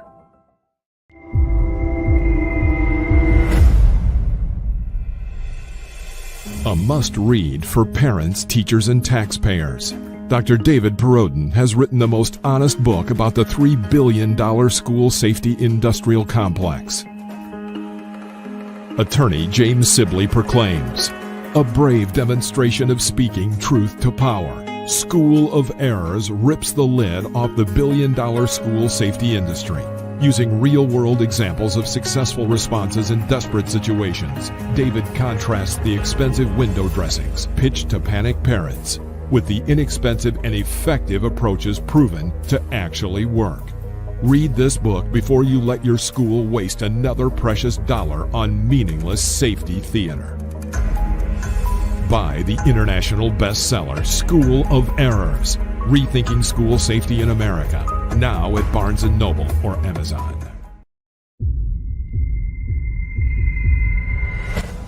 As chaos erupts, torrents of conflicting yet urgent messages gush from media outlets. What is the magnitude of the incident, and what should people do to protect themselves? Dr. David P. Perrodin teaches you how to prevent mental burnout by observing indicators and building a robust member check network. Reporter James David Dixon of the Detroit News proclaims, the velocity of information will empower its readers. Drawing on current events, history, interviews, and scholarship, the velocity of information is an education in the way people react and adapt to change in this fast-spinning world. Never has it been more important to sift facts and stories for truth and meaning. There are teachable moments on every page. Buy The Velocity of Information, Human Thinking During Chaotic Times. Available from your favorite bookstore or online retailer. Hi, everybody. This is the Safety Doc with a face validity check-in here on March 31st, 2020. Bellevue, Washington has started a tool to report stay-home violations. This is from the government website in Bellevue, Washington. So we're going to scroll down here to My Bellevue portal and then to report gatherings. They've made it convenient. There's a map on the right. You can drag a location over here into address, write a description, and then also include photos. This is a practice we've seen in some areas of the country, but it's going to be more prevalent. Look for it in your area, probably in the next week or two.